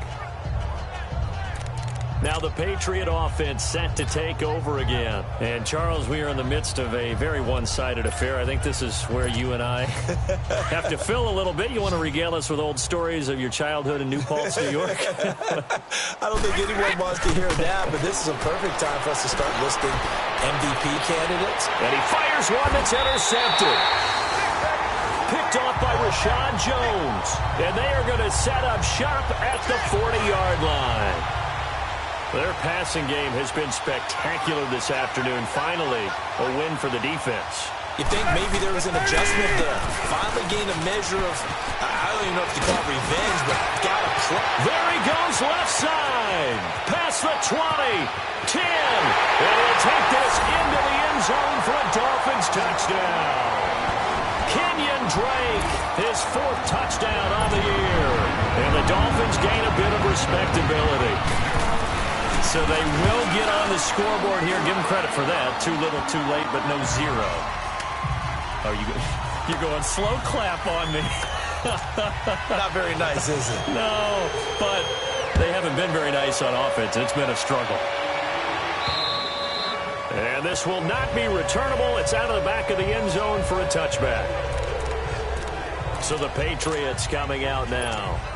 We find ourselves here in the midst of a one-sided affair. A lot of fill time down the stretch, Mr. Davis. So we could talk about food because that is something that you and I enjoy. We enjoy our time at the table. So maybe the best steakhouses in the city, but in all seriousness, the performances that we've seen this year, we've seen a bunch of great ones, and it's going to be hard to parse who's going to win the MVP. Yeah, it really is. Is it going to be a runner? Is it going to be a thrower? Can a defender finally win it this season? Those are the things that we could probably discuss. And collectively, this is about as dominant of a performance as you could have hoped for on both sides of the football. Might have to put it in number. And that's caught inside the 30. It's a big play there for the Patriots. 49 yards. Not only the completion, but that pass also gives him the record for most passing yards in a single game. What a day. That tells you that the completion percentage is really high. Yards per pass, really high. But what a fantastic day. A brand new record, and we were here to witness it. Throwing on first down is Brady. And incomplete. Crisis averted. Almost picked. Instead, second down. My man's getting a little loose with the football there, right? Interception before, almost had one here. He's got to start taking better care of it. Yeah, really should have been back-to-back drives with interceptions. He's lucky there. And he'll be hit as he releases it, and that'll fall incomplete. Gronkowski again, he was the intended target, and it's third down. Well, we always talk about how you've got to be quick when you go through your progressions, and here's another prime example. Trying to look downfield, he was standing in the pocket, but just couldn't find anyone open, could he? No, not enough time. They hit him and forced that incompletion. And that's caught by Gronk for a Pats touchdown. Rob Gronkowski, his 26th touchdown, drawing even with Marshall Faulk for the fourth most in a single season. And the Patriots are pouring it on. Extra point good by Gostkowski, and that will extend this big lead.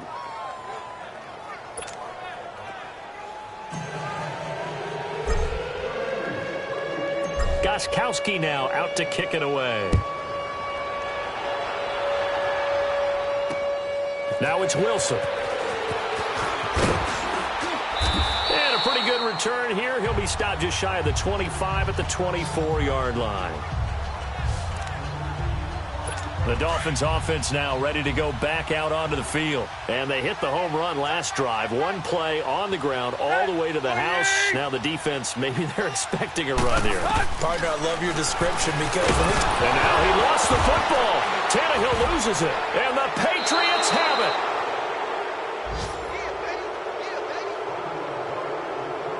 it. And with that kind of a deficit...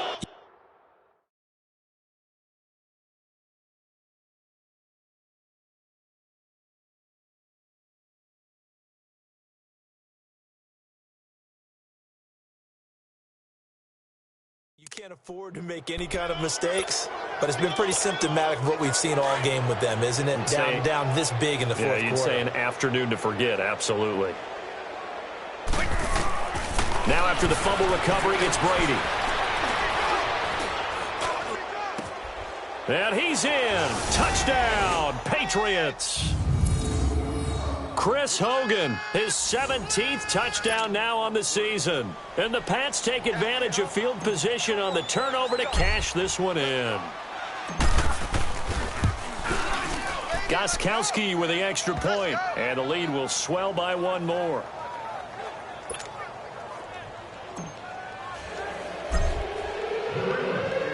Gostkowski now out to kick it away. Now it's Wilson. And he'll take it past the 25 and up to the 28-yard line. And the Dolphins getting set to go here. And the turnover last time, that's sort of been symptomatic of their struggles here in this one. Big word. I like it, though, because you're exactly right. Like that, don't you? All game long, they've struggled moving the ball, turning it over on the last possession. Is that word again, symptomatic? Yeah. I like that. Your analysis, symptomatic of the success of this broadcast. What I like is that you gave me the word, and I just kept using it. On second down, here's Tannehill. Flushed out right. It's just a gain of a couple there on the scramble, and now it's third down. How about a tip of the cap to the defense? They're working against a very mobile quarterback, but all day long they've kept him under wraps. And on that play, they held him to a short gain. Tannehill now to throw. They go with the screen to Gore. And he's going to lose yards. They take him down at the 26. Losing 2 yards that time, and now it's fourth down. Well, you can see what they wanted to do. They wanted to set up the screen there, but it got blown up. It's hard to run that play if you're not getting a lot of pressure at the quarterback because the space doesn't open up. They were able to read that one and slow it down and stop it before they could get a first down. And now out come the Patriots. The outcome of this one, well, we know who's going to win it. It's just all window dressing at this point. Got me thinking, what's the biggest blowout that you've been a part of as a player, broadcaster? No, I'm not going to go to the player. And the Dolphins rush gets home. Down he goes. Robert Quinn. He's the one to get it, and that's sack number 7 for him on the year. Time for a break. So the Patriots with a football as we get you reset. And let's see what they've come up with offensively after having time to talk it over. Brady now to throw. And now a fumble. Brady loses the football.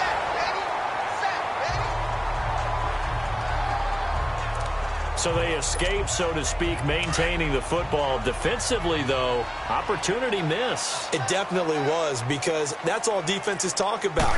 Getting the football and either advancing it the other way or just getting possession.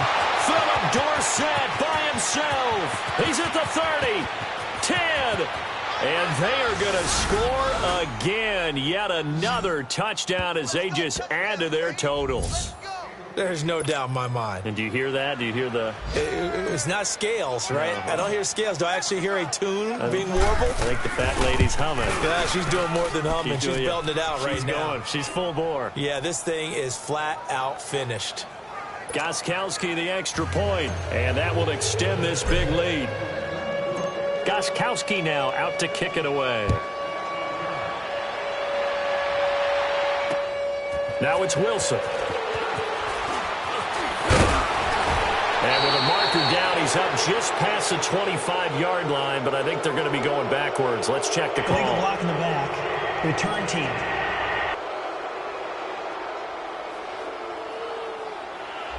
Yeah, this is going to put them back with not great field position. So they really got zero benefit at all, right? Sometimes you can absorb a penalty when you get a big return. Then the penalty brings it back, but you still have great field position. As you pointed out, not in this case. Tannehill on the right side, open is Gesicki. That's going to go as a loss of 2, and it'll be second down. Well, that was a simple throw and catch, but even with that completion, 0 yards gained, so they're behind schedule on down and distance. I think they were hoping to get it to him. He can make a man or two miss, but that window closed quickly. Here's Tannehill now on second down. Wide open receiver complete. A big play there for the Dolphins. 43 yards. Offense for them has been at a premium. You wonder where plays like that have been all game long. They're thinking the exact same thing themselves, but they're also looking forward now because now these plays are really for next week, trying to get some momentum going. He goes underneath the Drake, and he'll go down here at the 35-yard line. 7 yards on the play, and that'll make it second down. Now they got to get to the line quickly.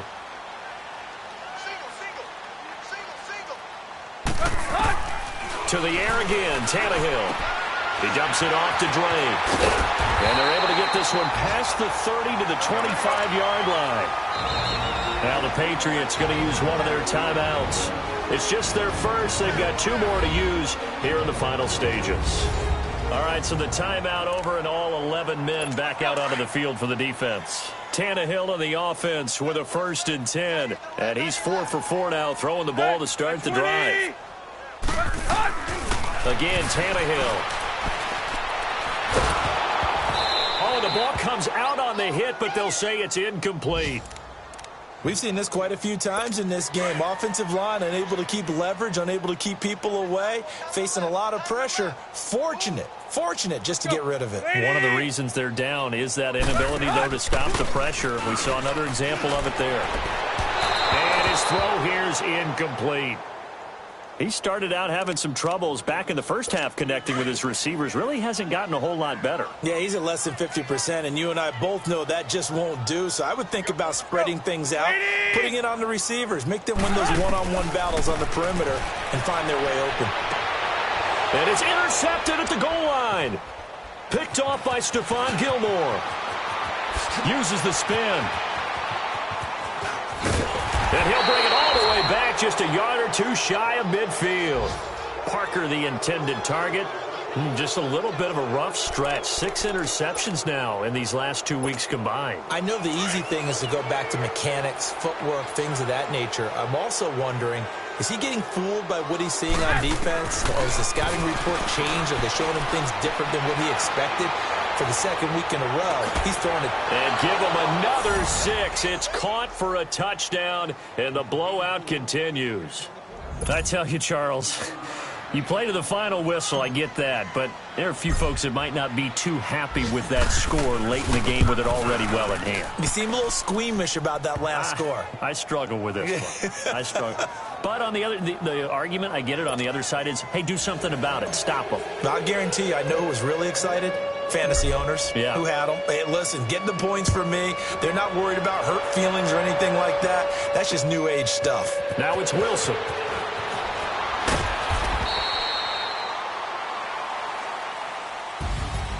Well, in this one, partner, we had some action all the way down to the final whistle there with the late points and then the kickoff to end it.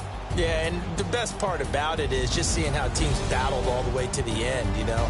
Didn't really matter. Scoreboard was pretty well set, but they still competed until the final whistle.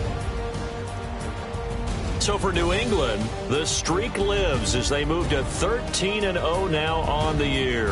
And they'll get another road date next week as their opponents will be the Pittsburgh Steelers. Meanwhile, for Miami, it's a potentially fatal blow to their playoff chances as they drop to 6-7 on the year. And they'll be off to Minneapolis next week for a look at new U.S. Bank Stadium and a date with the Vikings.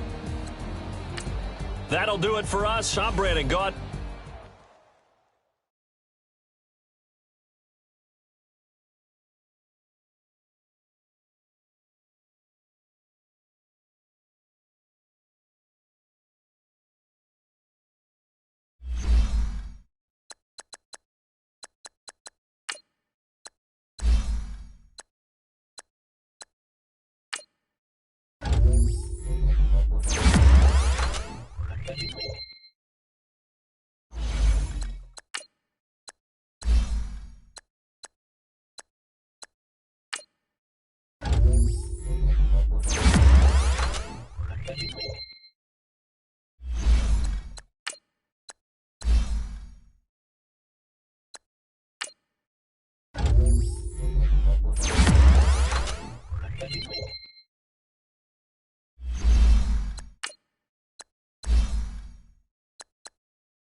Hello again, everybody. It is the coach.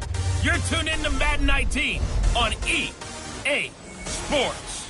Coming up, the 41-year-old reigning NFL MVP, Tom Brady, and the New England Patriots do battle with Big Ben Roethlisberger, and the Pittsburgh Steelers. I'll have scores around the league for you at the half, but it's time for a little football. So we'll hand it over to our broadcast team, Brandon Gaudin and Charles Davis. All right, Coach. EA Sports coverage of the NFL brings us to the steel capital of the world, Pittsburgh, PA, and Heinz Field. A few moments ago, the Steeler offensive starters, including all-pro wideout Antonio Brown, were introduced. They've got this crowd in a frenzy as they get set to square off with the New England Patriots. With Charles Davis, I'm Brandon Gaudin. Charles, we look at this Steeler ball club entering play. And they've lost 3 straight here, and it goes without saying, I guess, they could certainly use a win. And how do they get a win? Because they've lost 3 straight, I think it's paramount that they get a fast, clean start to this game. On the other side of the field for the visiting Patriots, they've been flawless all year long as they hit the home stretch at 13-0. And now they just have to guard against complacency. You still got to go out and earn it every week. They met here on the opening Thursday of 2015, and they're at it again here. The Steelers and Pats are underway. That's fielded in the end zone. And no run back here. This will be a touchback, and it comes out to the 25-yard line.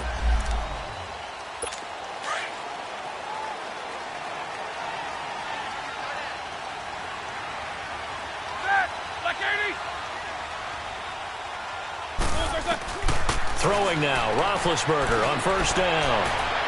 And his first pass here is going to fall incomplete. Ryan Switzer, the intended target. And that'll bring up second down.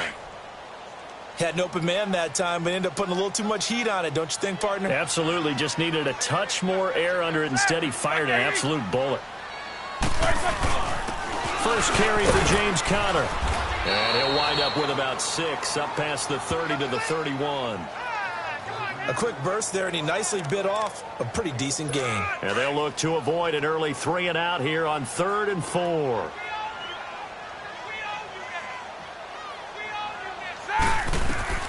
From the shotgun, it's Roethlisberger. He rifles one that's intercepted. Picked off by Stephon Gilmore. And his guys are going to take over at the 39-yard line. He's continuing to be a big presence defensively. Remember last week, AFC Defensive Player of the Week, and a big pick right there. And when you pile up big numbers, it gets everyone's attention. But sometimes the number just needs to be, how many game-changing plays did you make? Did you take the ball away from the other team? He just did that, trying to win the award again this week. And a first hookup with his all-pro tight end, Rob Gronkowski. And he's going to get into the end zone. So cue up the Gronk spike. It's a Patriot touchdown. Rob Gronkowski with touchdown number 27. That ties Priest Holmes for the 3rd most in a single year. And the Pats have taken the early lead. And he'll bang that one through.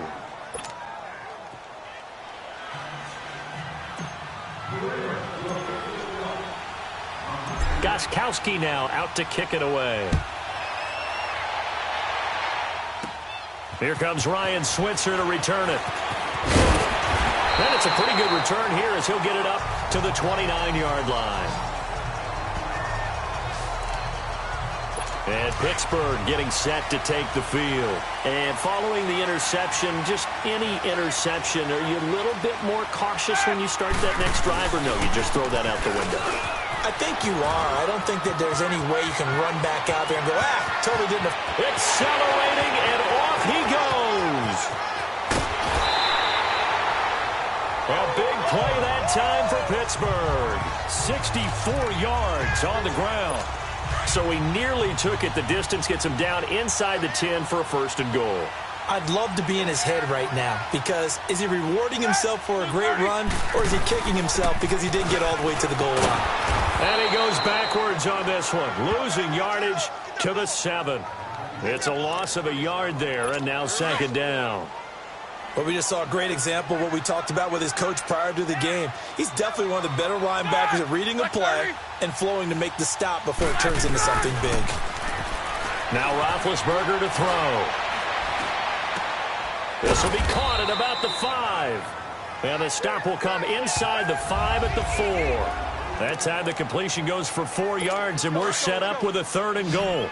And, partner, I think that was a great example that not all tight ends are created equal, because everything was right. Got the completion, but he's not one of the more dynamic guys in the league. And it's caught. It's Brown. Touchdown, Steelers. Antonio Brown, his 3rd touchdown now on the year. And the Steelers are an extra point away from tying this thing up. On those slants, everything happens so quickly. What makes it work? The timing between the passer and the receiver. In this case, a slant route. Ordinarily, it's probably about 3 steps before you go on the slant. In this amount of time, I think it was a 2-step deal. Boom, put his foot in the ground and got inside for the pass. Got inside for the pass, got inside for the catch and the score. And they'll have good starting field position as he's up just shy of the 40.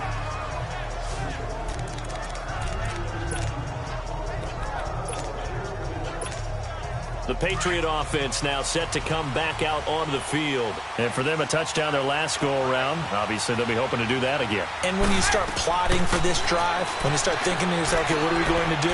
You don't go away from what you did before because that worked. It's caught at the 10. And all the way in. Touchdown, New England. Tom Brady with 2 first-quarter touchdown passes. And the Patriots are able to strike quickly for 6. Extra point good by Gostkowski. And that makes the score 14-7.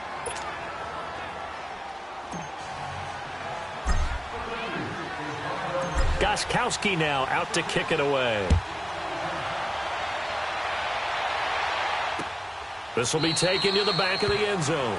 And no run back here. This will be a touchback, and it comes out to the 25-yard line. Big Ben and the Steelers with a 1st and 10 at their own 25-yard line. They start with a give to counter. And he'll fight forward to about the 27-yard line. 2 yards on the carry there, and it'll be second down. They tried a quick hitter inside, but that one was swallowed up because what they're hoping, those big defensive linemen will take the bait and move laterally and open up a crease that they can run through. The Pats are going to get there. Down he goes. They just gave up a sack there, and if I'm not mistaken, they gave up 4 last week, didn't they? Yes. And just looking really porous, aren't they? They really are, and I'm wondering if they're going to have to start thinking about keeping the tight end in, maybe a back, someone to help assist, because right now, the quarterback's been getting hit a lot in the last couple of games. Now a third down throw, but it misses the target, incomplete. Well, we quit counting yardage on that one, didn't we? That was truly third and a mile, wasn't it? It was. I thought they might just go underneath, but they didn't. They wanted to get the first down there. Yeah, they tried to pick up the huge chunk unsuccessfully. I'm with you. I would have tried to take some yardage just to gain some field position. A great return there. Bobbing and weaving his way for 31 yards. And that will come the offense as they take over. Out comes the New England offense to see what they can do this time. And following that long touchdown pass, a one-play drive last time, to see if the defense, you know they're ready. They don't want that to happen again. And you would have thought they would have been ready the last time. And he'll take it into the end zone for a Patriot touchdown. Rob Gronkowski with his 28th touchdown, drawing level with Sean Alexander for the second most in a single year. And the Patriots add 6 to their lead. Gostkowski with the extra point, and it's now 21-7.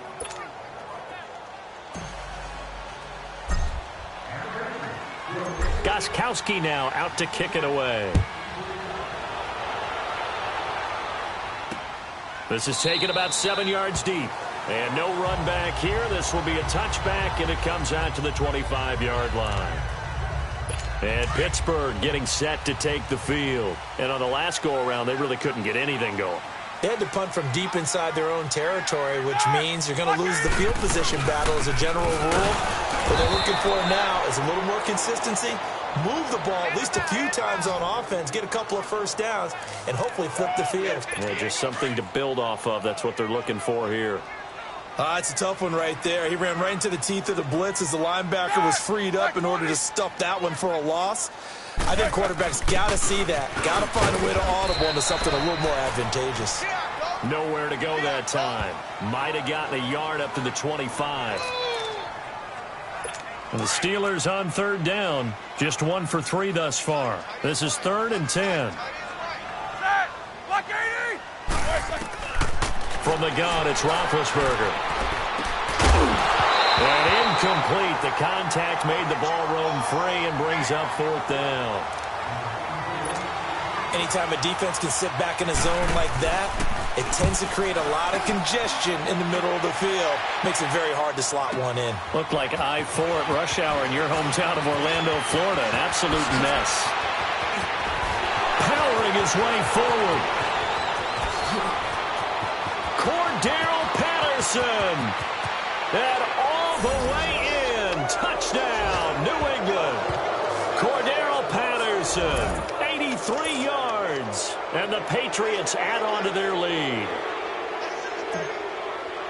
A lot of times they want this guy just to try to flip field position. And oh, it's blocked. This is going the other way. But he doesn't get far. They're able to stop him. And after all that, the extra point attempt unsuccessful. Well, there's a blocked extra point. I remember playing, and we had one of those go against us. I remember our kicker and our holder told the head coach, just relax, coach. Why are you yelling? Don't worry, it's just 1 point. Oh, my. Those coaches see a point is gold to them because you never know how it's going to turn out later. Exactly. That's what I was just going to say. First quarter, we'll see if this has any implications as the game goes on. I still can't believe they told the head coach to relax. Whoa. Bad move.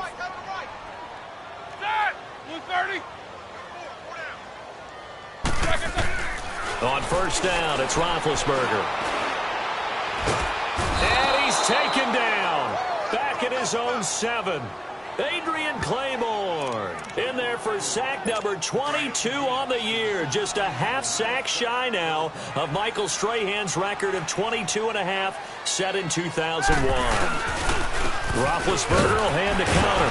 And he'll get nothing there. Stopped right at the line as that will wind us down to the end of this first. And the Steelers on third down. They've only converted once in 4 tries. This will be 3rd and a mile. Set! 180! Out of the gun, it's Roethlisberger. And it's incomplete. Took a shot, couldn't connect. And attempted a deep ball there. They didn't get it. But, boy, they're going to need a few of those to actually hit in order to get back into this game. Good thing they do have a little bit of time here still left in the contest. Decent-sized deficit, but not one that they can't manage. Fielded at the 33. So possession goes over here on the punt.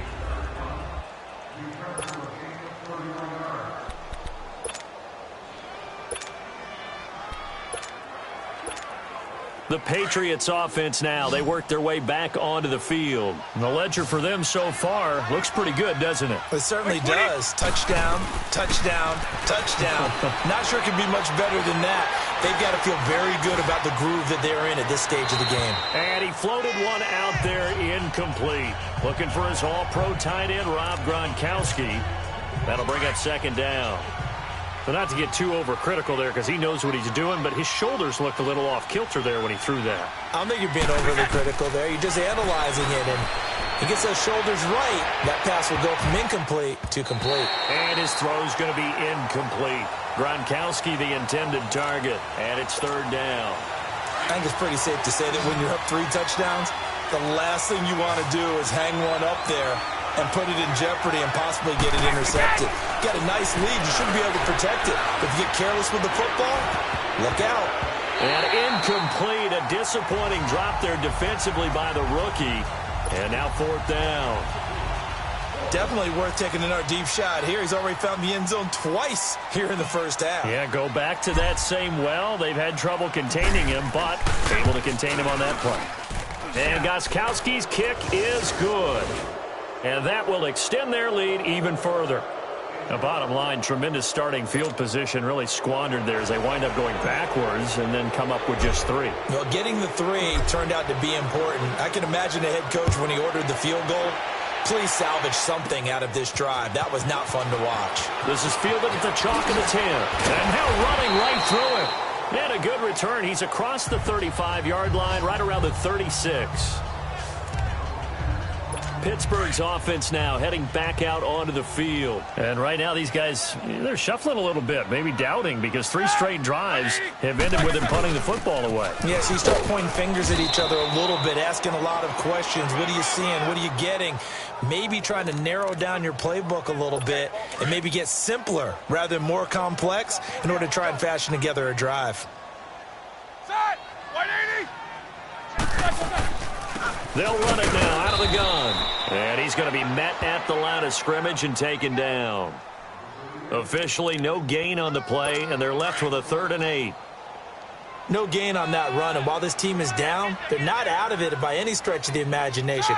Maybe you just have to think about different style of running in order to get this guy going. Now it's Roethlisberger. And incomplete here on 3rd down.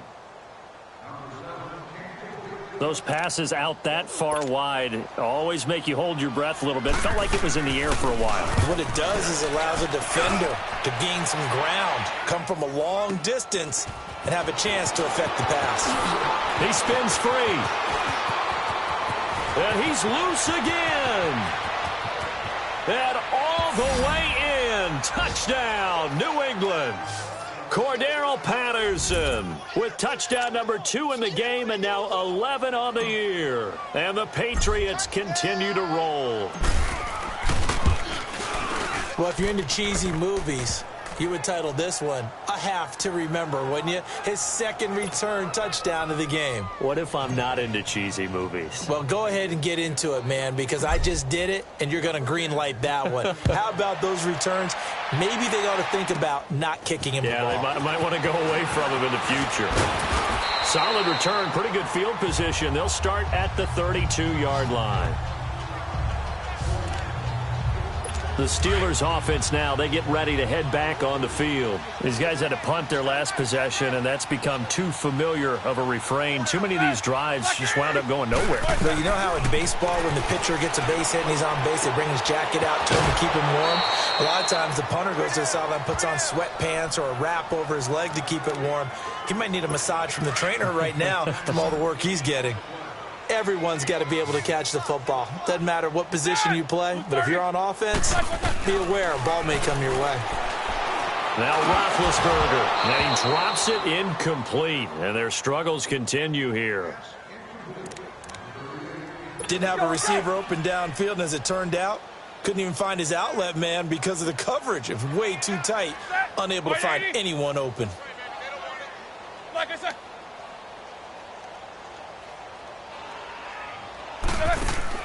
On third down, Roethlisberger. He's going to flip one out here to his running back. And he'll get it up near the 35, right at the 34 here. Now it appears we're going to get whistles and a stop, a man down on the return. While the training staff takes a peek, we'll take a break. And he deserves a bronze leg as he gets this one away. That's taken on the 25. Spinning away. 12 yards on the return that time. And possession will switch hands, 1st and 10. Tom Brady leads the offense out for their next possession. And how about the start so far, Charles? 3 first-half touchdown passes. And that's how you generate excitement on a team. Keep your offense moving at a really high level. And it's also how you establish leadership by playing that well. 3 touchdown passes, that's the way to lead. Now he's just hoping for number 4. A big play, Brady to Gronkowski, 49 yards.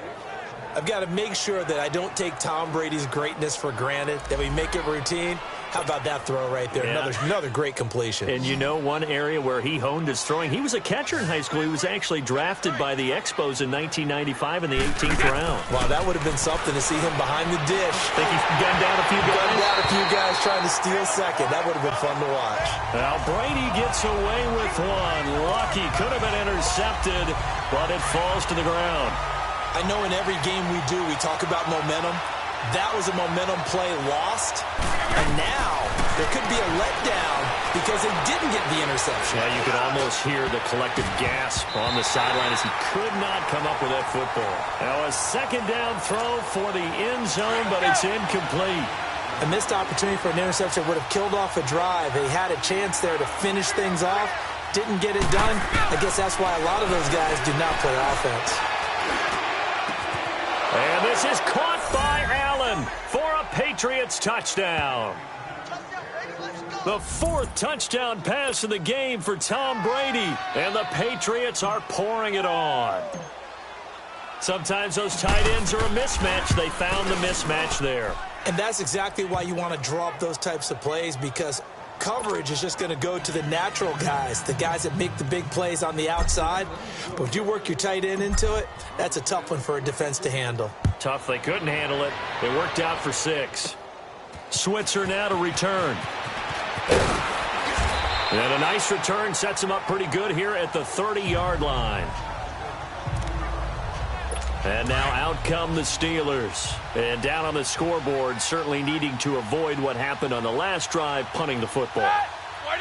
Sense of urgency has to take over for them here. They know the score. They know the situation. And by the way, the punter no longer exists for their offense. That's how they have to treat this drive. They need points. Big time. And we remind you, coming up at the half, we'll join who, Charles? The coach. The coach, Jonathan Coachman, standing by in Orlando. He'll have stats and scores from games in progress, as well as scores from earlier today. The coach. Sorry, we get slap happy up here sometimes. They try to throw on 2nd down, but this one is incomplete. But one thing that I've liked defensively is that they've shown them a lot of different looks here in the first half. They've come after them. They've sat back. I think that's what you need to do to keep an offense guessing. And they certainly have kept them on their toes. That's why they haven't had much success on the scoreboard. Now Roethlisberger. And he fires one that's intercepted. Devin McCourty picks it off. And to the 40-yard line, that's where the return stops. Well, this is simply a great read by a defensive back. It's 3rd and 10, so he sits right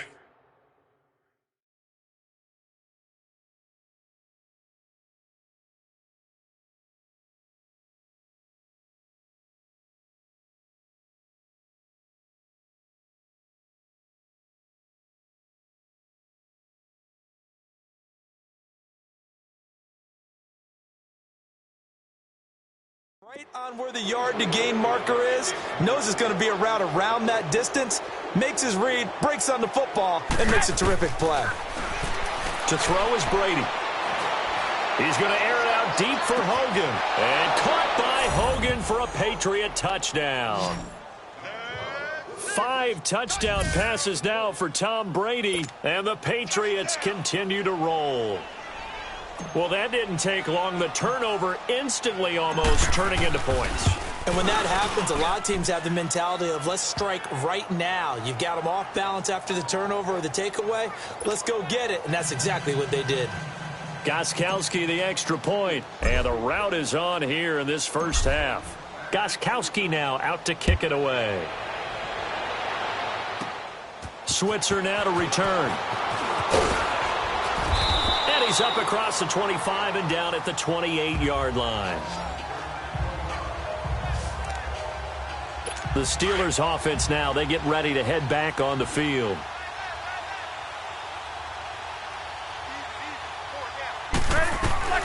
Trying to shake off the interception from the last drive. He'll look to throw. And nearly picked off there. Almost intercepted. Instead, second down.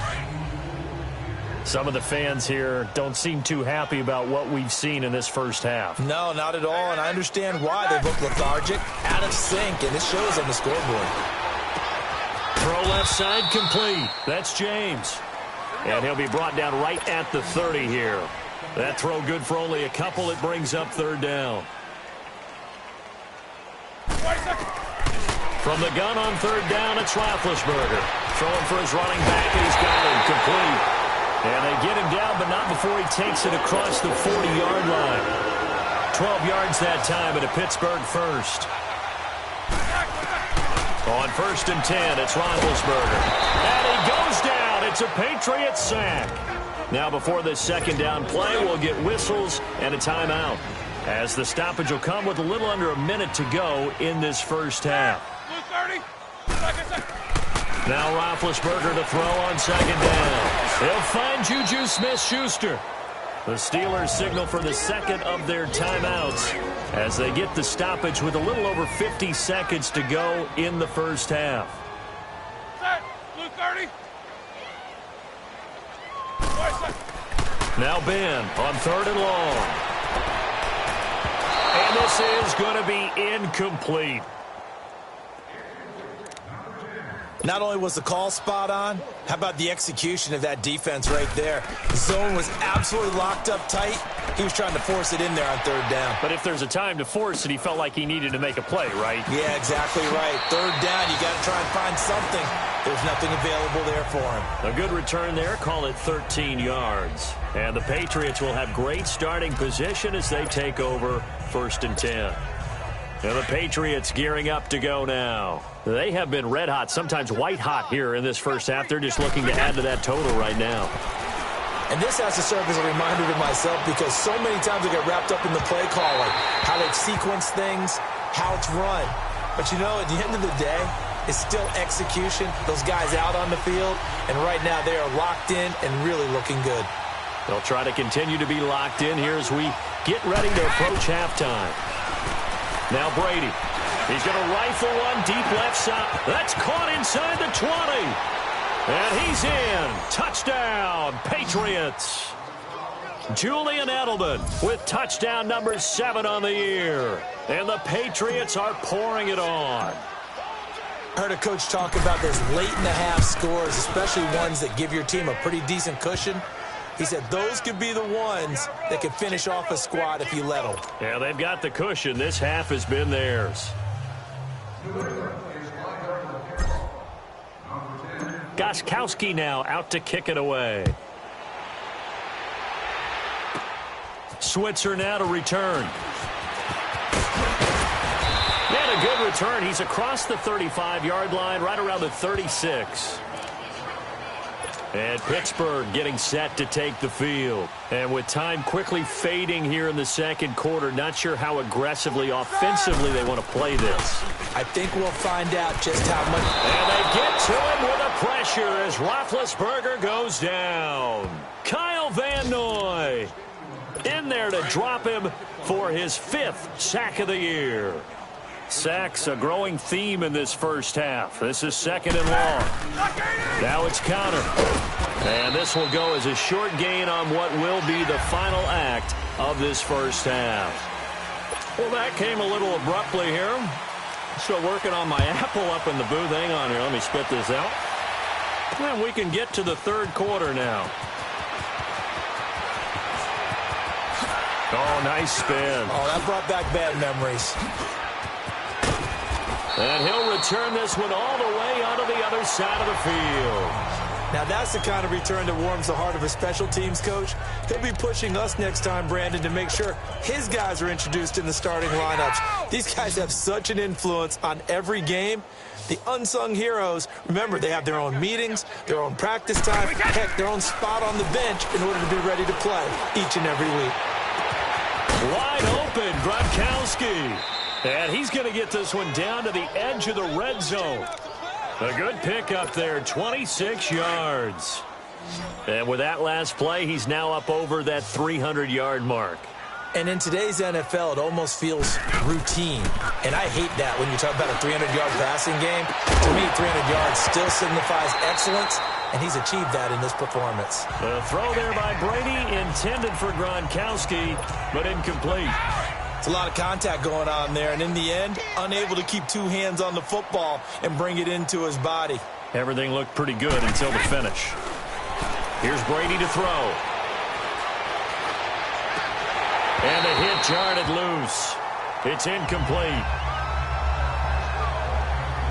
So he can't hang on, and as I watch that unfold, I remembered an expression that I've heard, maybe from you, I don't know, but you're going to get hit anyways, might as well hold on to the ball. Well, you know a coach said that, right? Yeah. Not an actual player. Not a chance at all. Way easier said than done. And this is complete. It's Allen.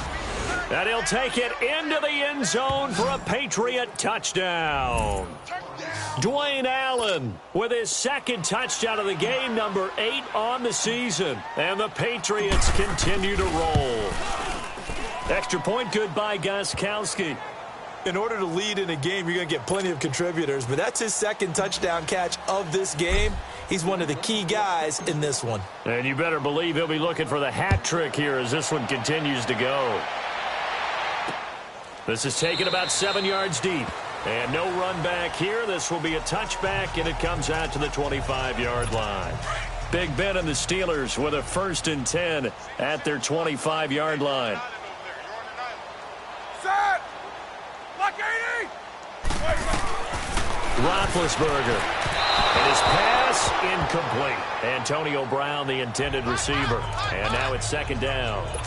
Let's face it, you can run the route tree as many times as you want, get in sync, practice it, do all those things. But once you get to game speed, it doesn't always time up quite that well. That one goes incomplete.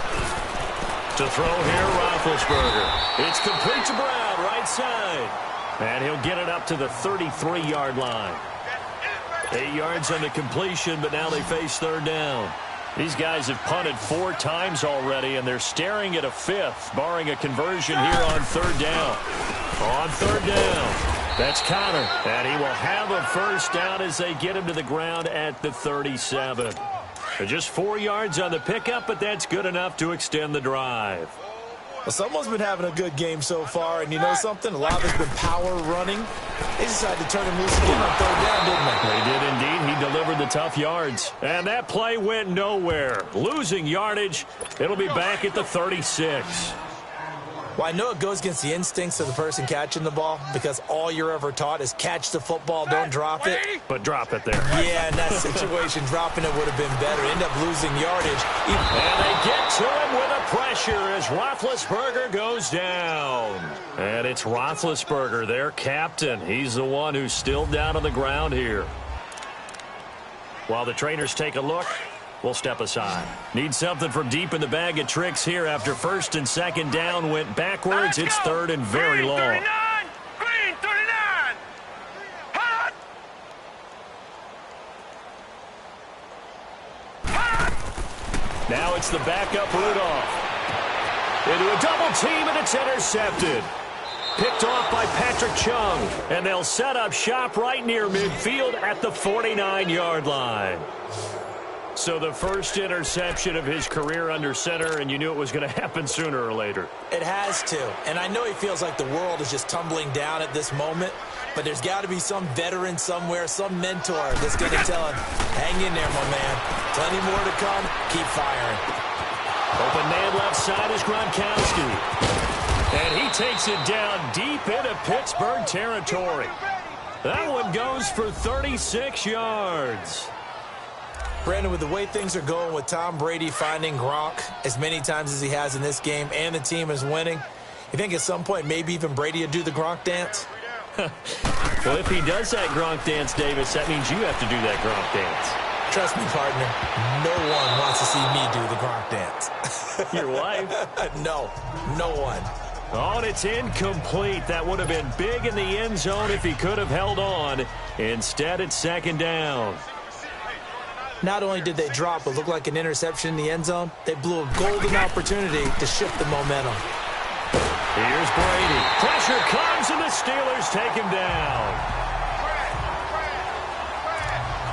Enough takes a start to have a good drive. Quite like a big loss on a sack, does it? Now they're looking at a third and long, and suddenly the momentum shifted to the other side of the football. And old Mo is a very, very fickle man.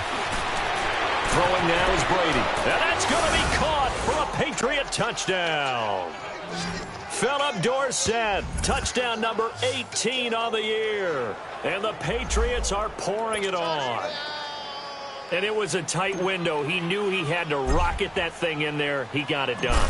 And when you're able to complete a run like that, your confidence has to just go sky high. You just mentioned it. Tight window, zings it in there despite excellent coverage. Result, touchdown. Gostkowski now out to kick it away. This is taken about 7 yards deep. And no run back here. This will be a touchback, and it comes out to the 25-yard line. Rudolph going to lead the Steelers up now 1st and 10 at their own 25-yard line.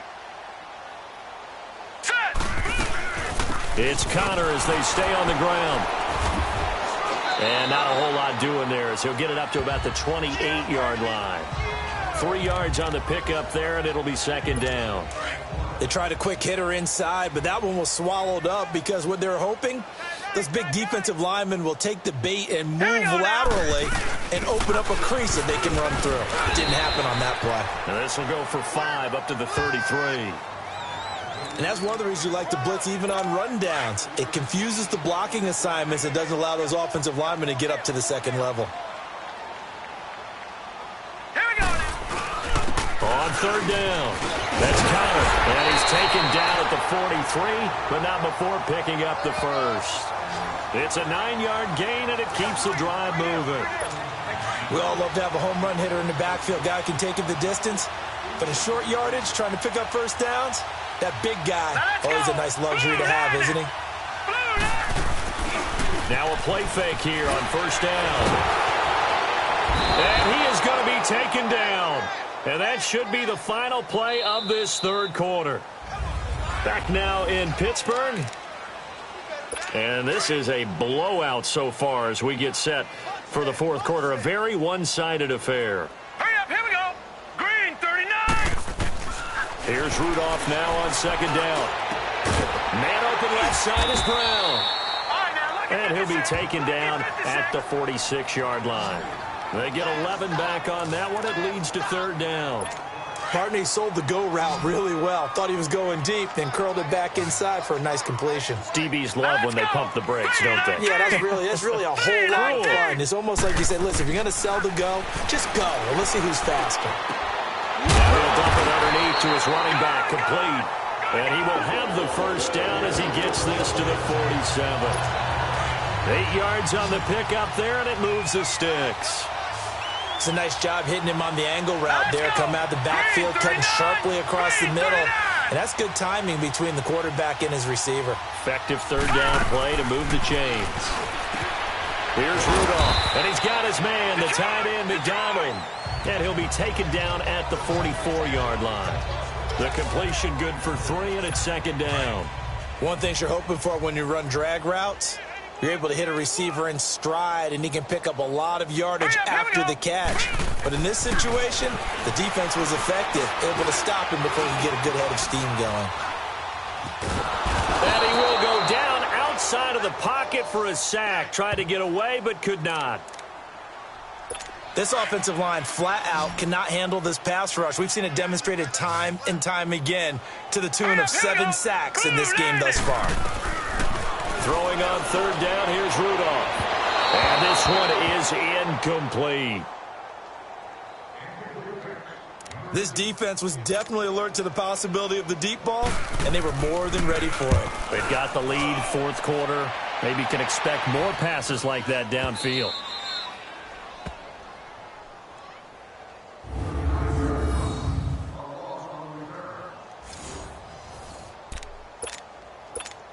Now the Patriots offense, they work their way back out onto the field. And this game comfortably in hand. The scoreboard speaks for itself, but you still got your starting quarterback out there. When do you go to the backup? Let him get some time.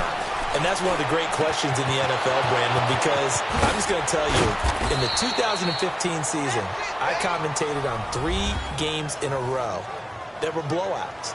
And in none of them did the starting quarterback ever come out of the game for the team that had a big lead. And in each instance, I asked the coaches later on, why didn't you do that? And they all looked at me and said, just don't really do that in the NFL. You know, these guys play, and we just play them all the way through. Now, in certain situations, they will take them out, but for the most part, they're not as worried and concerned about getting them out of the game. And that's always puzzled me a little bit. Looking for more there on first down, but this throw downfield, incomplete. Brady again here on 2nd and 10. And the Steeler pressure too much here. He's going down. The former Buckeye, Cameron Hayward. And they're going to face an uphill battle here on 3rd and long. And we say it all the time, have to be able to get rid of the ball sooner than that. You have to help your offensive line out. They're going to protect you as best they can. And if you get 3 to 5... Oh, this is taken in. It's complete. And he'll have it past midfield almost to the 40 before being taken down. That goes for a gain of 31. So the Patriots with a football as we get you reset. And let's see what they've come up with offensively after having time to talk it over. Brady now to throw. He's going to air it out for Dorset. And at the 7-yard line, the catch is made. And he's in. Touchdown, Patriots. Philip Dorsett, 2 catches, 2 touchdowns here so far. And the Patriots continue to roll. And now we've hit that stage of the game, partner, where one of our predecessors, one of the great commentators of all time, he used to sing in this situation when this game appeared to be over. I know the fat lady's been singing for some time. No, not her at all. This is one of our guys. But she's singing, too. Oh, she's at least... She's on, like, the 5th tune at this point. She left Scales way behind, but he used to sing something about turning out the lights. The party was over.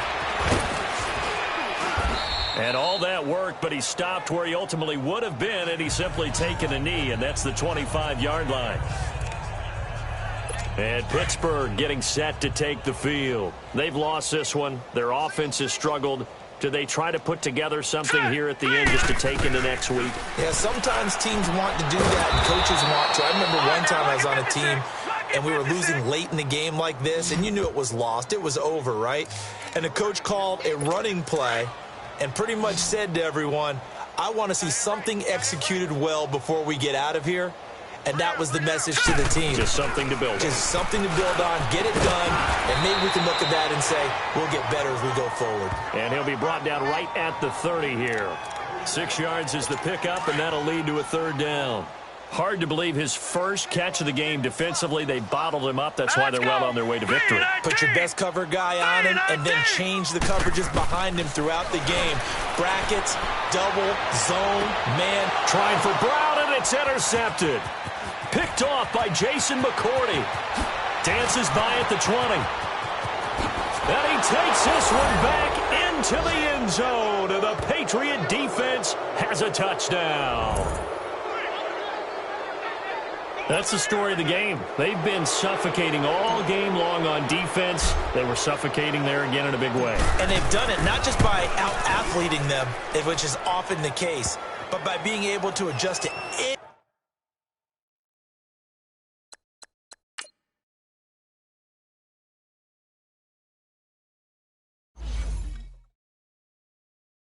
anything they tried to throw at them and beating them to the punch each and every time.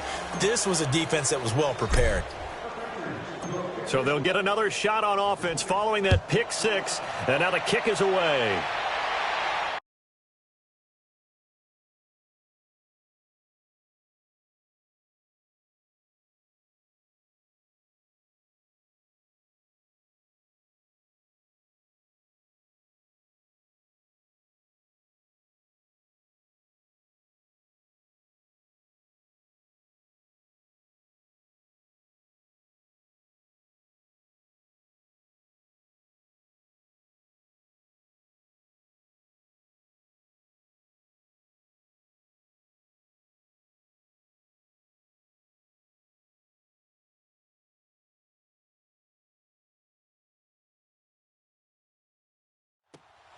This is taken about 7 yards deep.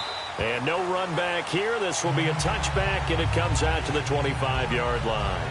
And Pittsburgh getting set to take the field. They are just obviously getting shellacked here in this one, Charles. What's the message if you're a coach for this final drive in a lopsided game like this? For a lot of coaches, be honest. Don't forget today. Don't forget what has happened out here. Yeah, use that as ammo going Exactly. forward. Take a great look at that scoreboard. Realize how poorly everything went for us today. Coaching, playing, the whole deal.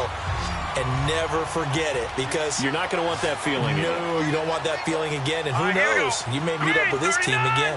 Green 39. Rudolph throwing on second down. Looking left side, and he's got him in. It's Brown. And they get him down, but not before he takes it across the 40-yard line. And Antonio Brown yet to get back on his feet. Apparently shaking up that last play. While the training staff works on him, we'll step aside and be right back. Here we go now. Blue 90. Blue 90. Rudolph on first down.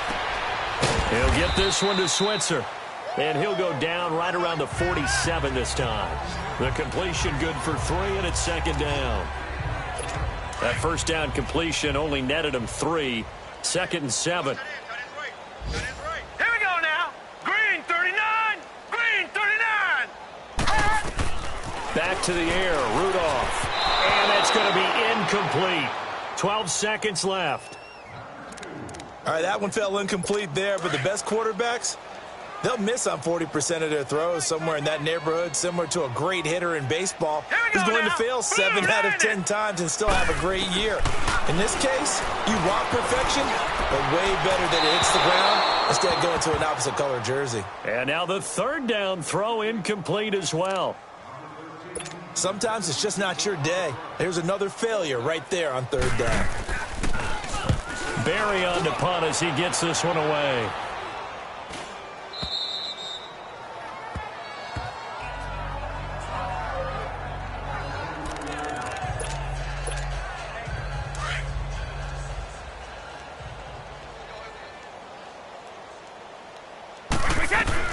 Brady going to throw here. He's going to rifle one deep left side. And it's incomplete. He's still throwing to the very end. But now this game is over.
This is Madden 19.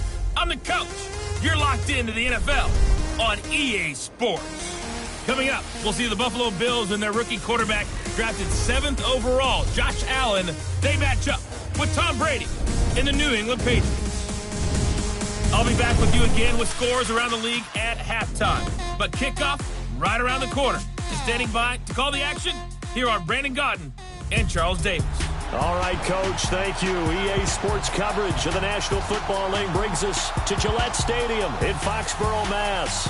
A moment ago, the pride of Massachusetts, the Patriots, introduced to this, as always, sold-out crowd as they get set to go head-to-head with the Buffalo Bills. With Charles Davis, I'm Brandon Gaudin. And, Charles, we look at this Patriots team entering play. It's been perfection so far. They come in here unbeaten at 14-0. And just 2 wins away. Cordarrelle Patterson, the 20. And all the way in. Touchdown, New England. Cordarrelle Patterson with what they'll score a 106-yard return. And the Pats have taken the early lead. So a heck of a start to this one. We haven't even gotten settled in already in the end zone on the opening kickoff. And you know what happens, too? Now you got to translate what that means, because I think for the team who just scored, their defense, I think they'll be more aggressive now. They'll be bolder. They're playing with a lead and an early one and some momentum. So if you're the offensive coordinator on the other side of the field, you better be prepared for some heavy pressure coming your way. They're going to try and get another big score and a big one early.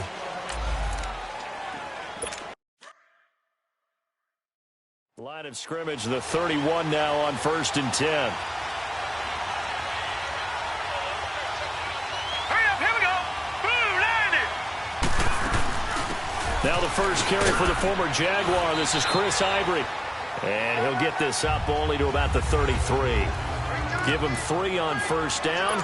It'll set up a 2nd and 7. Well, I think that's what they're going to need to do here in the first half. You've got to take some pressure off of this young quarterback, and no better way to do it than to establish the running game early. He goes full extension, and he's got it.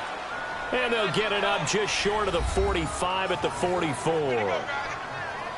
The numbers for Jones last week: 8 catches, 85 yards, and a touchdown. And he was able to get open there, but that's not always easy against this bunch defensively.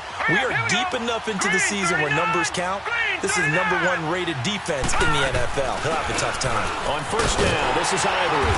And this one's going to go the wrong way, losing yardage back at the 42.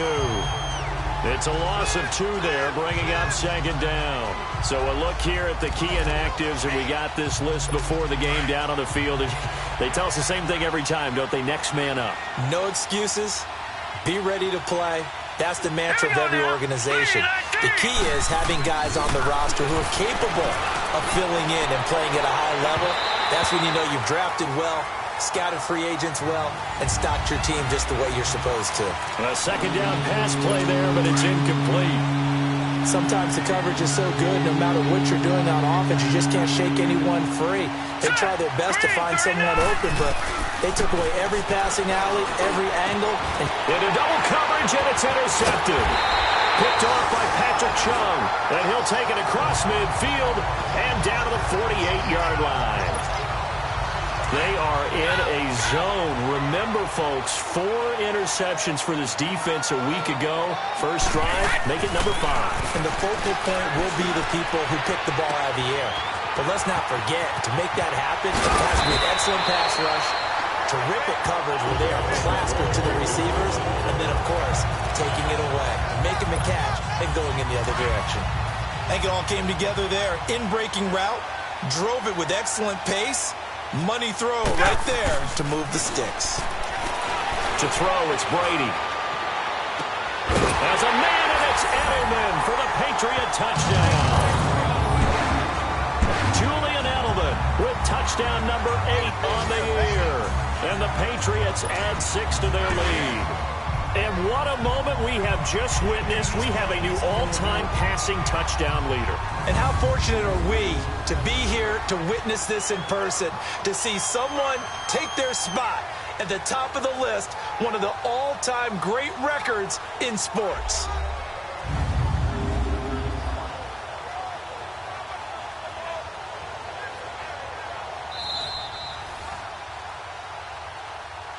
After review of the play, the ruling on the field stands. They had to go to the monitor, get an extra look. That's what the technology is for. And this touchdown will count. Extra point try for Gostkowski.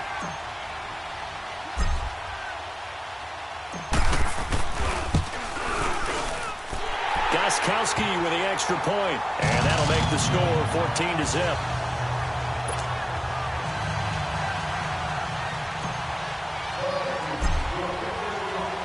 Gostkowski now out to kick it away. This is fielded at the goal line. And not a bad return here. He gets it out to the 25-yard line.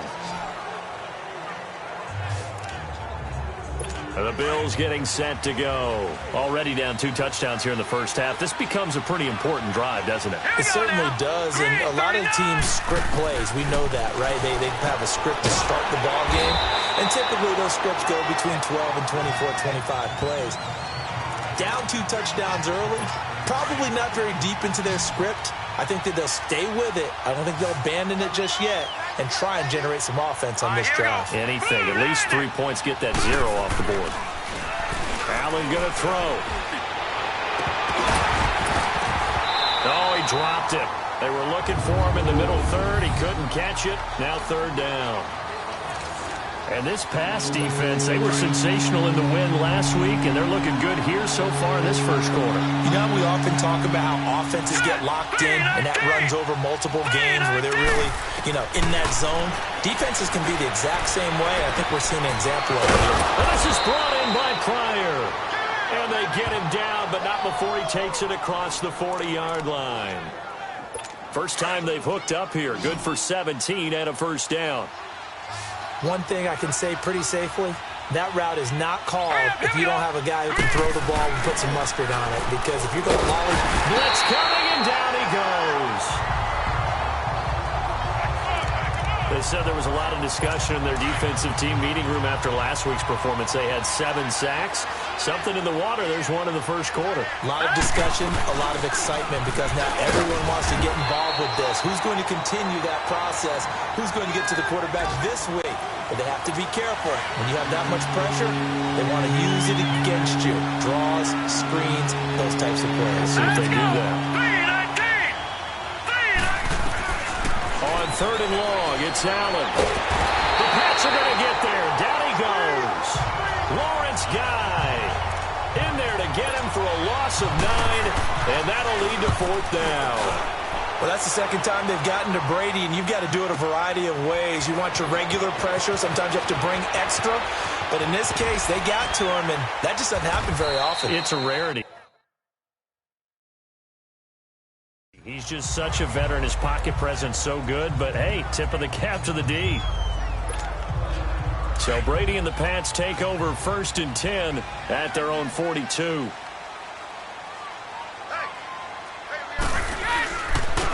They'll start the drive with a give to White. And he'll take this for about 4 up to the 46-yard line. I call that play a success. A nice inside run sets up a very manageable second down.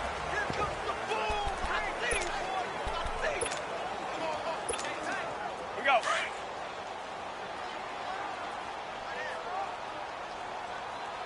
Four down.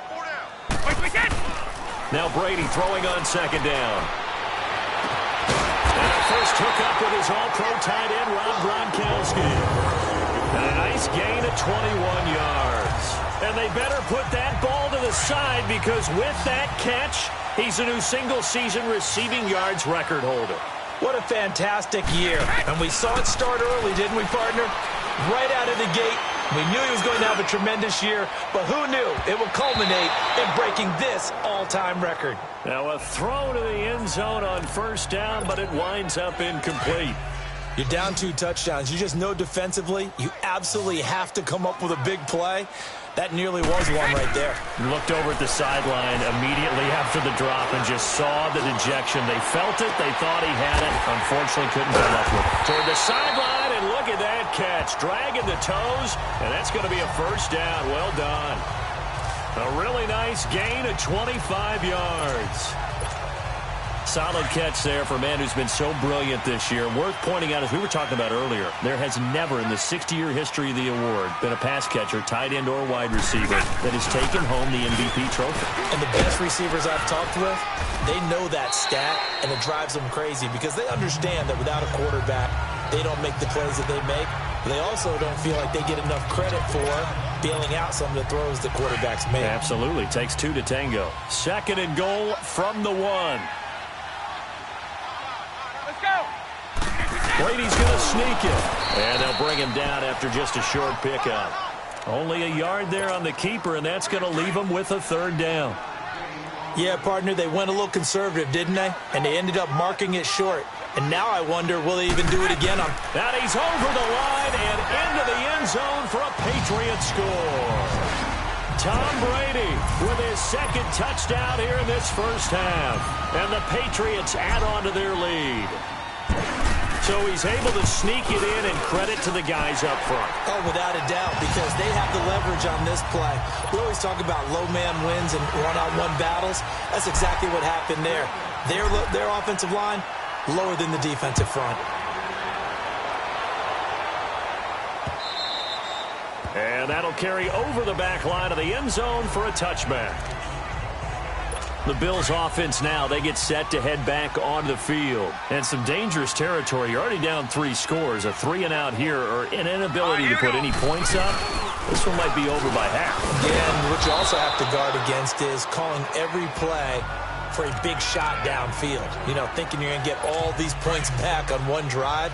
You're not. And last time I looked, it's still the first half. I'm not saying you have ultimate patience here, but you also don't have to go ahead and force everything either. On second down, Ivory.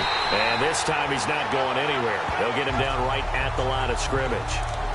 Calling no gain that time as it's going to leave him with a 3rd and about 3 to go. All right, here we go. Boom, landed. Allen going to try and throw on 3rd down. And that is incomplete. Well, it's looking like another 3-and-out here, and at some point, you got to be able to put together a drive to keep your defense from having to go right back out on the field. I feel like things are starting to unravel a little bit, and we're not even at halftime. This is taken around the 12. Oh, and now he bowls him over. A great return there of 22 yards. And the Patriots take over. Now the Patriot offense set to take over again. And right now they're saying, hey, let's keep this going. 2 drives, 2 touchdowns. Yeah, can't ask for a better start than that, can you? I mean, this is the way you practice it. This is the way you rehearse it. But right now, the play calling, they're locked in really well. Finding a safety valve here. That's complete. And he slips up past the 45 before being tackled. First down yardage on the first play of the drive, 14 yards. 2 minutes to play here in the first half. Back to Foxborough after this. A reminder, once we hit halftime, as we do all season, we'll send it down to Jonathan Coachman in Orlando. He'll have all the stats and scores from games in progress around the NFL. The best multitasker in the business, the coach. And incomplete on the deep ball. Gronkowski, the intended receiver, and that'll bring up second down. But one thing's for sure, they're still taking their shots downfield, even with a big lead. I think it's way too early to go into a shell, so I like what they're doing. Continue to take your shots. Continue to be aggressive. It's not their job to slow themselves down. To throw is Brady. And he is out of bounds, but not before he's inside the 30. 23 yards on the play. And defensively, they were in zone coverage there. Do you have to be a little careful? You're losing, playing against a good quarterback like he is, to not play too much zone? Yeah, you have to be careful about how much time you're giving up. I think it's a good point you just brought up. So maybe if you still want to play zone, you go to a zone blitz scheme. And you can drop anyone out of your defensive front. Defensive end, defensive tackle. It doesn't matter. You just exchange someone to bring more pressure towards the quarterback and still try and cover downfield. After review of the play, the ruling on the field is reversed.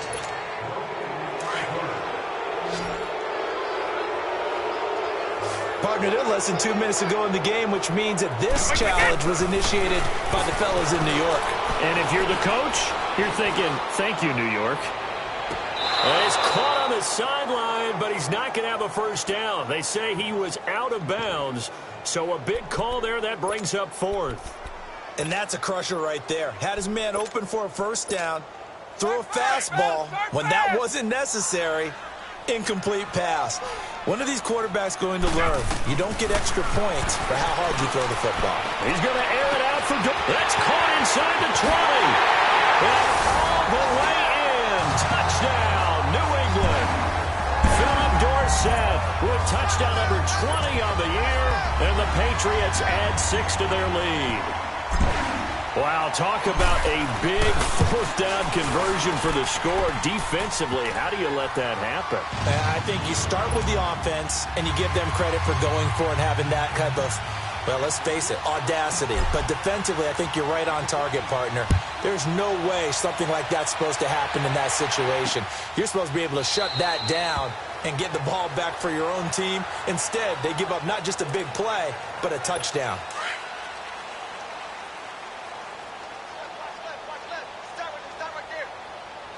Now let's go. Green 30. Here's Allen on 1st and 10. And a hook up over the middle to Pryor. And they finally get him, but not before he reaches the 33-yard line. A big play here for Buffalo. 42 yards. Thus far, it hasn't been a real fun half for them, but a play like that may get them off the schneid a little bit. Into a double team, and it's intercepted. Picked off by Stephon Gilmore. Weaving through traffic, and now he's free. 20. And he takes this one back into the end zone. And the Patriot defense has a touchdown. That pick six extending this lead even further. And boy, it's been a while since I've seen a team struggle this badly in the first half. I think all they want to do is get to the locker room, try and regroup, and come out to start the third quarter. If things don't improve fast then, I think the backups get a lot of play in the second half. So they throw the pick six. They'll get another shot at it now as this one's in the air. And they will not get a chance to return this one as it's through the end zone for a touchback. The Bills offense coming out, ready to take over. And partner, just looking at some of the struggles they've had this season, the playoffs are not in their future. As they start to peer toward the offseason, what moves might they make? I think the running back position, and I know we talk all the time about the NFL being a passing league, but the teams that run the ball effectively, they're the ones that go deep into the playoffs and go to the Super Bowl. They have to upgrade here. And you and I both know in recent years in the draft, people have shied away from taking a runner early. If there's that special one there, I say they go get him. They try to throw on second down, but this one is incomplete. Right up to that point, I was about to say he's had a pretty good half catching the football, but let's just be honest about it. He should have caught that one. And he knows that. That was one right in his breadbasket and one he normally catches. And this is going to be incomplete. We saw a lot of that a week ago defensively from him. AFC Defensive Player of the Week. Just always seems to be around the football. I like your observation there. Understands the game, understands positioning, can put himself in the right spot, and then make a play on the football. Whoosh. Well, that looked for a second like he might take it all the way, but as it stands, it's still a massive return. So the Patriots coming out now. And they're hoping to redo their efforts in the last drive when they got into the end zone. And just think of what it's like now on the sideline, because when you score a touchdown, you have to go over and look at the tablet and see what you did on the last drive. When you scored points, it's a whole lot better view than when you're trying to figure out how to fix things there. The throw there by Brady intended for Gronkowski, but incomplete. The positioning here is key. As a defensive back, you're taught 99% of the time, make a play on the football. But in this case, making a play on the man was all the difference. That's what forced the incompletion. This is caught. Gronkowski. And he's going to get into the end zone. So cue up the Gronk spike, gets a Patriot touchdown.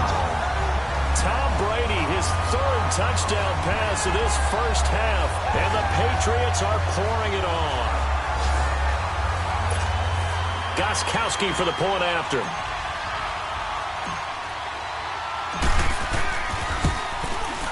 Gostkowski the extra point. And the route is on here in this first half.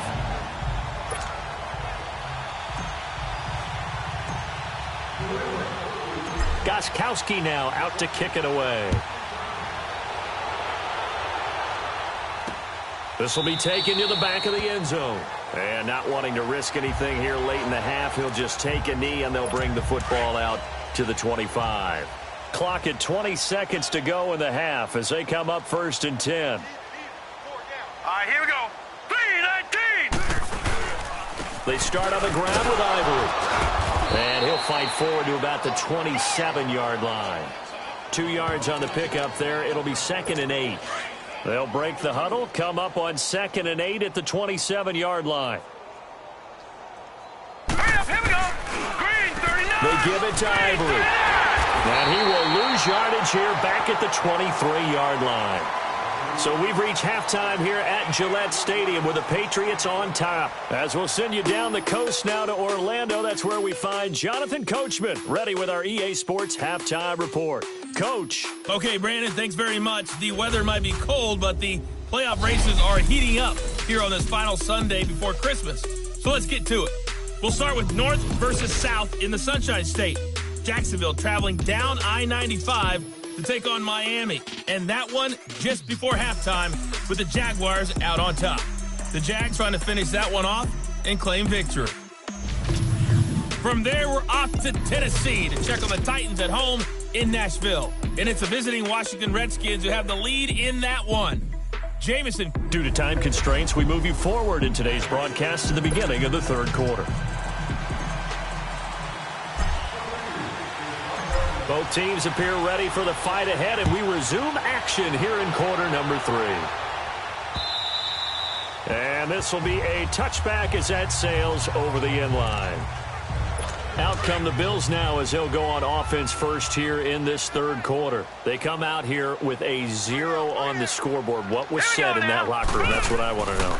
I would love to have been in there because we often have the feeling that there's a lot of shouting, screaming, people upset. But typically, halftime locker rooms are a lot more clinical than that. And in this case, are they upset that the plays weren't working because of execution? Or do they think they were just bad plays to call? Yeah. We'll find out pretty quickly here if they feel like they had something going, but they just need to do it a little bit better or not. We'll find out. A good pickup there, a 22. Still in search of their first touchdown of the game, but they're on the move. First and 10. Here we go now. Blue 90. On first down, Allen. Oh, he dropped it. And that's pretty indicative of the way this one's gone.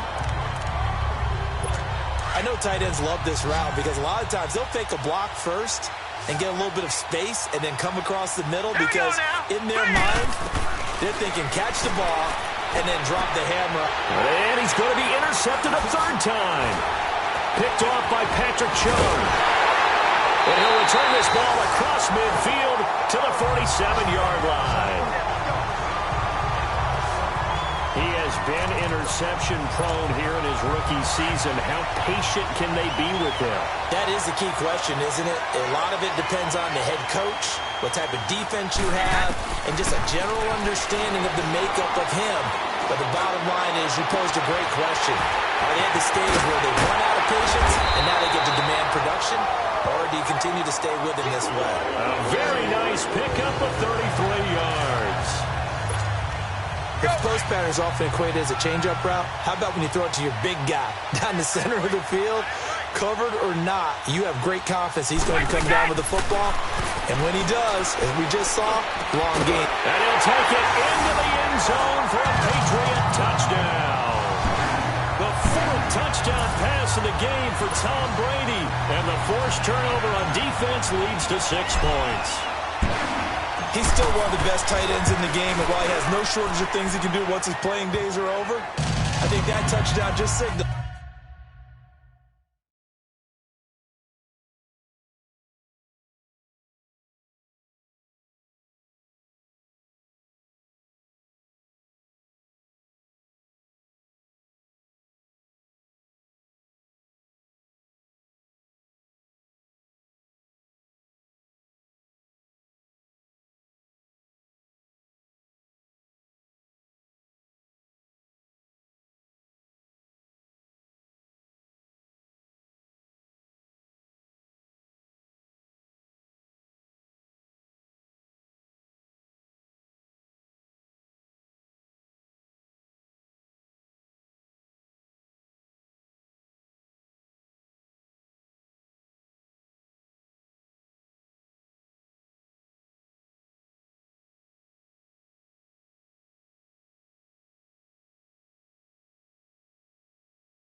That Hollywood can wait a while.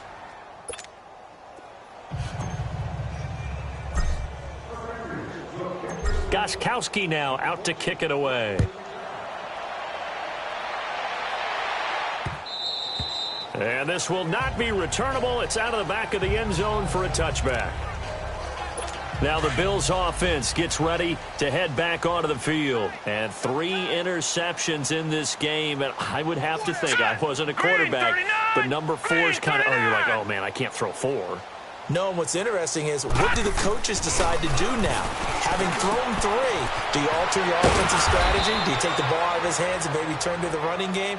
Or do you have that supreme confidence that he's going to turn things around? We'll see what they do. Give them 13 yards on the opening play of the drive and also give them a first down. Now let's go. Boo, landed. Now a play fake here on first down. Under a heavy rush, and down he goes. So if we recount real quick, he had the touchdown earlier, and now he comes up with the sack here.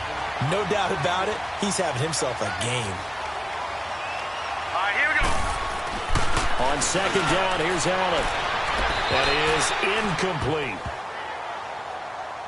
Throwing the football, he's not as sharp as he was last week when he was over 70%. Right now, he's under 50%. Well, that comes from extra game film, extra time.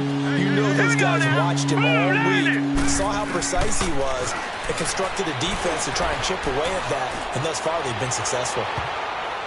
And almost intercepted.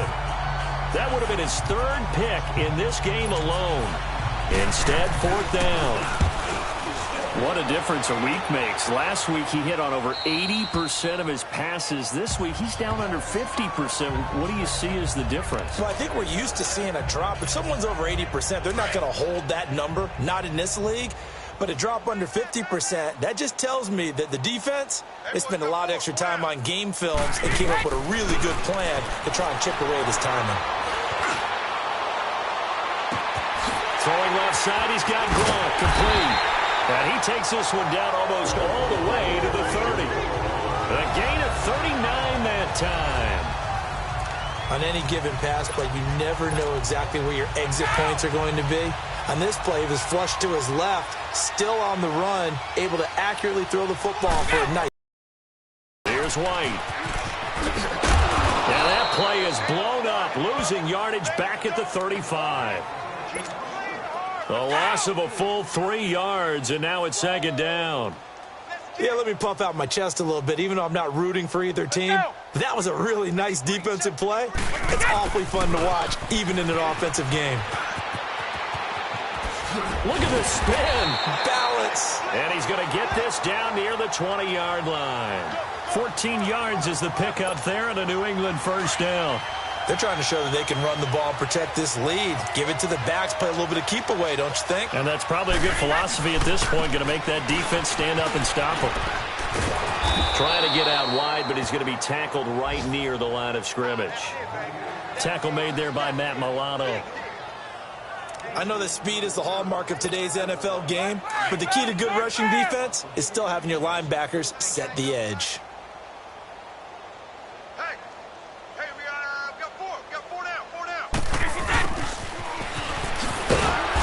This one goes nowhere. Losing yardage back at the 22. It'll go as a loss of a yard, and it'll set up 3rd down.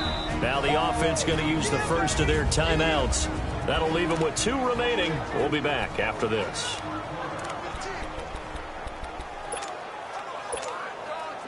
And on 3rd down, a nickel formation here defensively.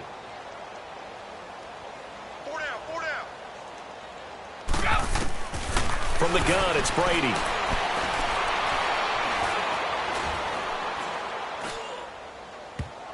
And he can't quite pick it. No interception so far. That probably should have been their first, but at least it's 4th down. He's lucky to be getting that one back. After what they've done with him all day long, with all the targets trying to go after him, he's obviously gotten smart, and his pride has kicked in. Made a terrific play. Well, the 4th quarter will begin with a kickoff following the score on the final play of the 3rd quarter. Gostkowski now out to kick it away. That's fielded in the end zone. And he'll elect not to return this one, so they'll bring it out to the 25 on the touchback. Here's the Buffalo offense now as they get set to take over here. These guys had to punt last time. It has not been a very fruitful game offensively thus far. They haven't even made a trip to the red zone. And I know that everyone's going crazy on that sideline because that drives you berserk to come off the field, not really move the ball well. As you said, not even get to the red zone, let alone, not even put points on the board. They've got to just take a deep breath, relax, try and figure out what is working, and call more of that. 2nd and 6, just inside the 30. Now let's go. Now Allen throwing on 2nd down. And incomplete there. A nice hit. Jars the ball free and brings up 3rd down. They went with a dime look on defense. 2 extra defensive backs on the field and covered up essentially every blade of grass. That allowed them to disrupt the play. Throwing is Allen on 3rd. Completes it to Chris Ivory. And he's able to get the first before he's taken down at the 36. Call it a gain of 7, and it gets him a new set of downs. Well, it's tough to be a defender in today's NFL because there's so many things to account for in today's passing game, including the back sneaking out of the backfield.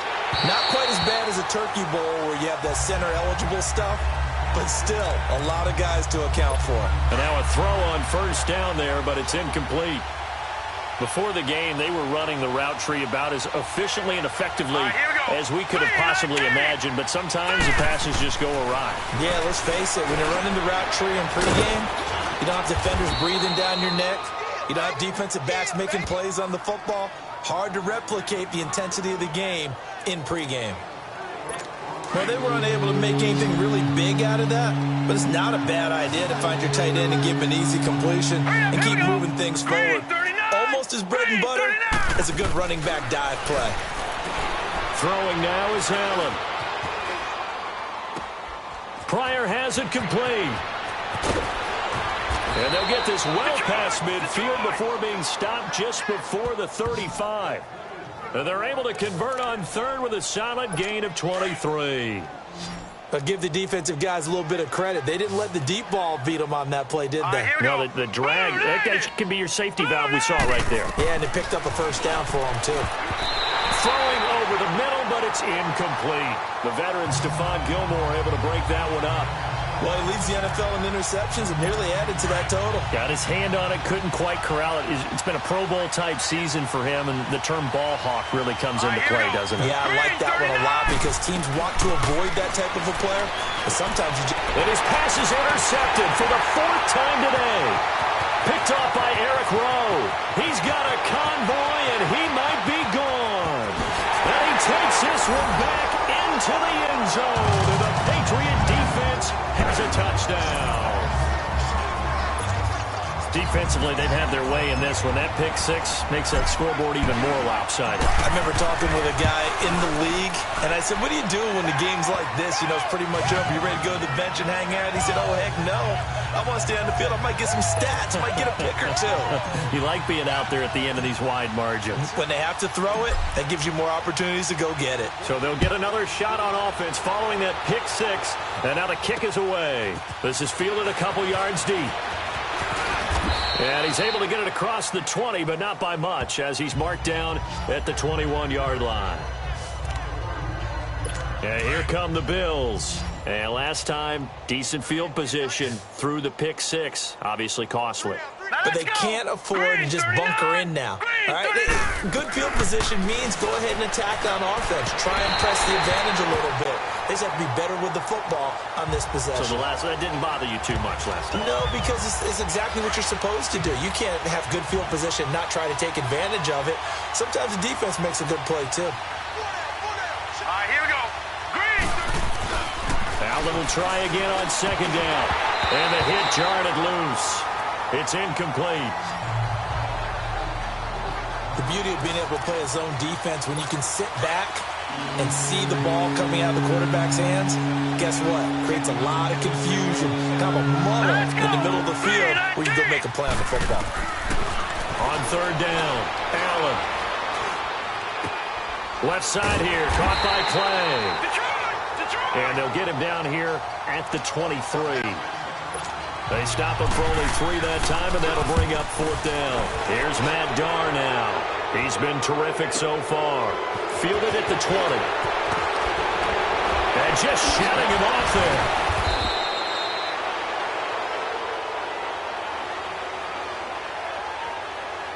Personal foul. Roughing the kicker. Defense.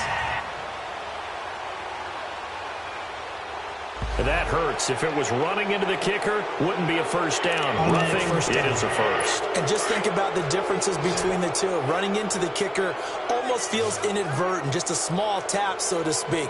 But when you rough him, usually bodies are hitting the ground and flying all different places. And the difference is 5 yards or 15. And in this case, that's a big play. And he'll work it across midfield inside the 45. Another big gainer that time. This one goes for 19 yards. A couple of first downs, has the football position at the 43 as they come up 1st and 10. So it's Bills football here as we get you reset. They've got a 1st and 10 as they search for a late score. Here we go now. Blue Niner. Allen now on 1st down. Over the middle and caught by the tight end Clay. And here he'll be brought down a little shy of the 35 at the 36. A gain of 6 there on 1st. They're going to need to get up and set in a hurry. Carry number 10 now for Ivory. Fighting his way down to about the 35-yard line. And he got half of what he needed there, 2 yards. And it'll bring up a 3rd and 2 more. Working out of the shotgun. Here's Allen.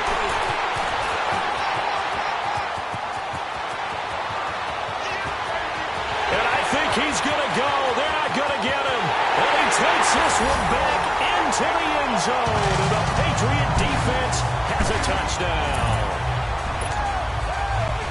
I don't know who all is to blame there, but I love seeing pick sixes.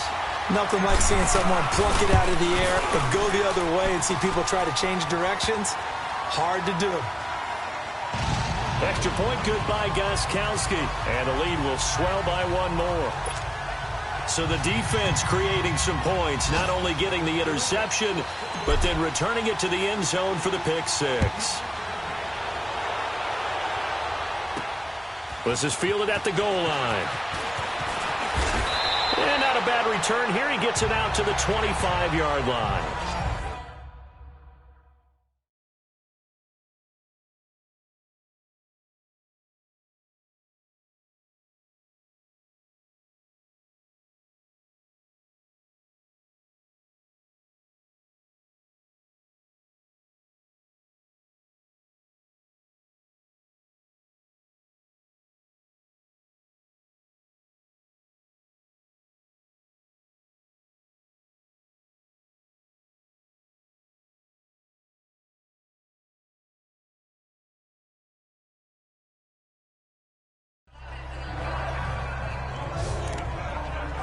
Back onto the field now comes the Bills offense. Let's just be frank. They're playing for pride at this point. That's all that's left because victory, not a chance now. And I can't wait to see how they actually go about doing it because there are a lot of people watching the body language of the guys on the field now. And if they call plays they want executed, they need to do that and do it really well. Otherwise, there could be repercussions. We'll see how they handle the waning moments of this one. Allen looks to throw on 2nd down. That's incomplete. Nearly another pick. My goodness. The Bills on 3rd down. They're hitting at just 30%, 3 for 10. This is 3rd and 4. Now let's go. They'll give it up to Ivory. Oh, fighting off the defender. And he's going to have the first down at about the 38. It goes as a gain of 8, and it moves the chains. At this stage of the game, the run-pass numbers are a little bit out of whack because most of the yardage has come through the air. Let's go. But in a sense, that just sets things up for big runs like that because the defense might be a little bit off balance. They pick up another first down with that run. Allen He's got a man complete. It's Clay. And able to get this one across the 45 before he's brought down. 10 yards, good enough for a Buffalo first down. When an offense reads blitz, doesn't matter where it's coming from, tight ends know that they become a big part of the passing game because they should be an easy outlet when all those extra bodies are trying to get to the quarterback. A hot route, so to speak. To the sideline. Wow, what a catch. Doesn't get a lot out of it, but he is able to keep the feet in bounds. 7 yards, the pickup on the pitch and catch. I do have to admit, I like it when it all comes together. When the top part, catching the football, right, whether you're catching it with your hands or cradling it, comes together with the legs, in this case the feet, doing a little toe tap to stay in bounds and complete the catch. And a great job by our crew on the camera shot. Love when you see the grass or on the field turf, those rubber pellets flying up. Great catch. So Charles are able to complete what so often seems to be elusive, a shutout in the NFL. And maybe what's fitting is they ended the game on the field, that defensive unit on the field. What an exclamation mark. And probably felt like they could go another 60 minutes without anyone putting points on the board against them. That's the confidence you gain throughout when you're pitching a shutout. And they're going to leave the stadium feeling like they're all 10 feet tall. So for the Pats, they're now a win away from a perfect regular season as they move to 15-0. And they'll get to stay home again next week as the New York Jets come to town. Meanwhile, for the Bills, they're guaranteed now a sub-500 season as they fall to 6-9. And they will be at home next week to take on the Miami Dolphins. And for Charles Day.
Hey everybody, it's the Coach, and this is Madden 19 on EA Sports. Coming up, we'll see the New York Jets behind 39-year-old quarterback Josh McCown. They match up with Tom Brady in the New England Patriots. I'll have scores around the league for you at the half, but it's time for a little football.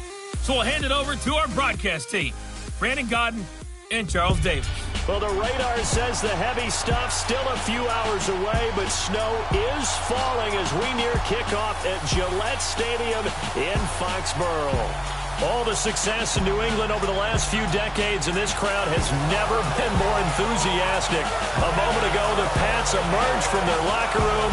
They are set as they'll square off with the New York Jets. With Charles Davis, I'm Brandon Gaudin. And, Charles, we look at this Patriots team entering play. They come in at 15-0, one win short of a perfect regular season. And it's something we've only seen a couple of times. Miami in 1972, New England in 2007. We know they're not going to mail it in. They're going to go for it. Meanwhile, for the visiting Jets, it's late in the year. We all know it. We've seen the calendar for these guys. Their bodies could probably use a break, but they have to push on. And they're really not as worried about that as maybe we think. They know they've got the entire offseason to rest. All they care about is the game in front of them and finishing strong. This will be taken to the back of the end zone. They'll bring it back to just about the 25. Call it the 24-yard line.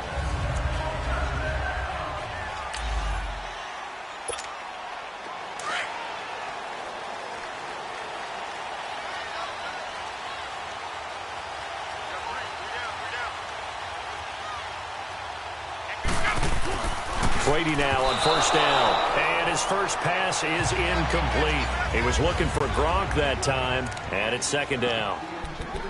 Pretty nice coverage there, but a missed opportunity for an interception. Let's face it, a lot of these defenders, they've got it all. Speed, athleticism, hands, a little bit questionable. Brady again here on 2nd and 10. He's going to air it out. He's got a man complete. Philip Dorsett by himself. And all the way in. Touchdown, New England. Philip Dorsett, his 21st touchdown of the season. And the Pats have taken the early lead.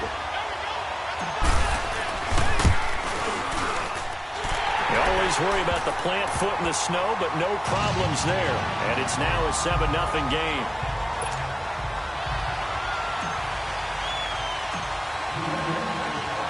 Gostkowski now out to kick it away. Andre Roberts now to return it. And he'll be brought down at the 23, make it the 24-yard line. So McCown comes up as the Jets have it 1st and 10 at their own 24.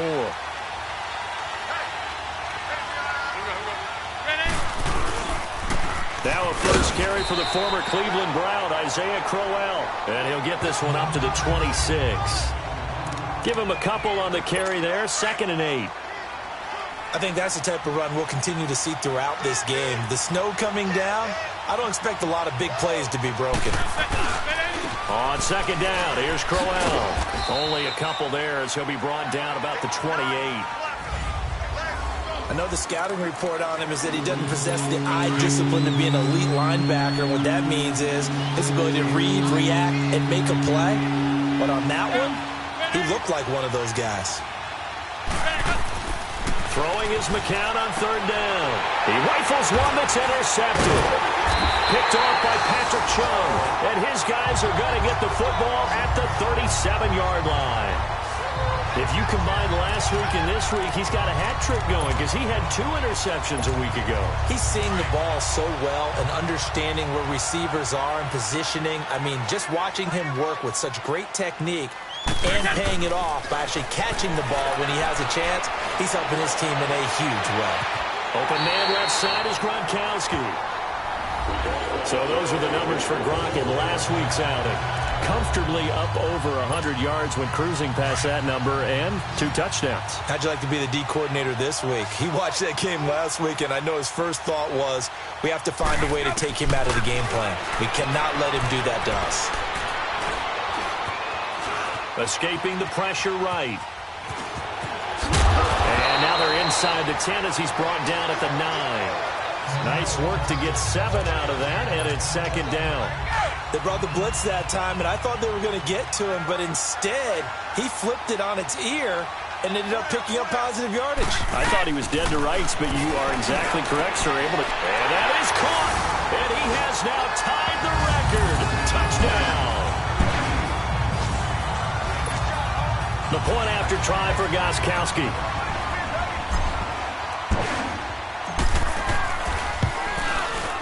Gostkowski with the extra point, and it's now 14-0.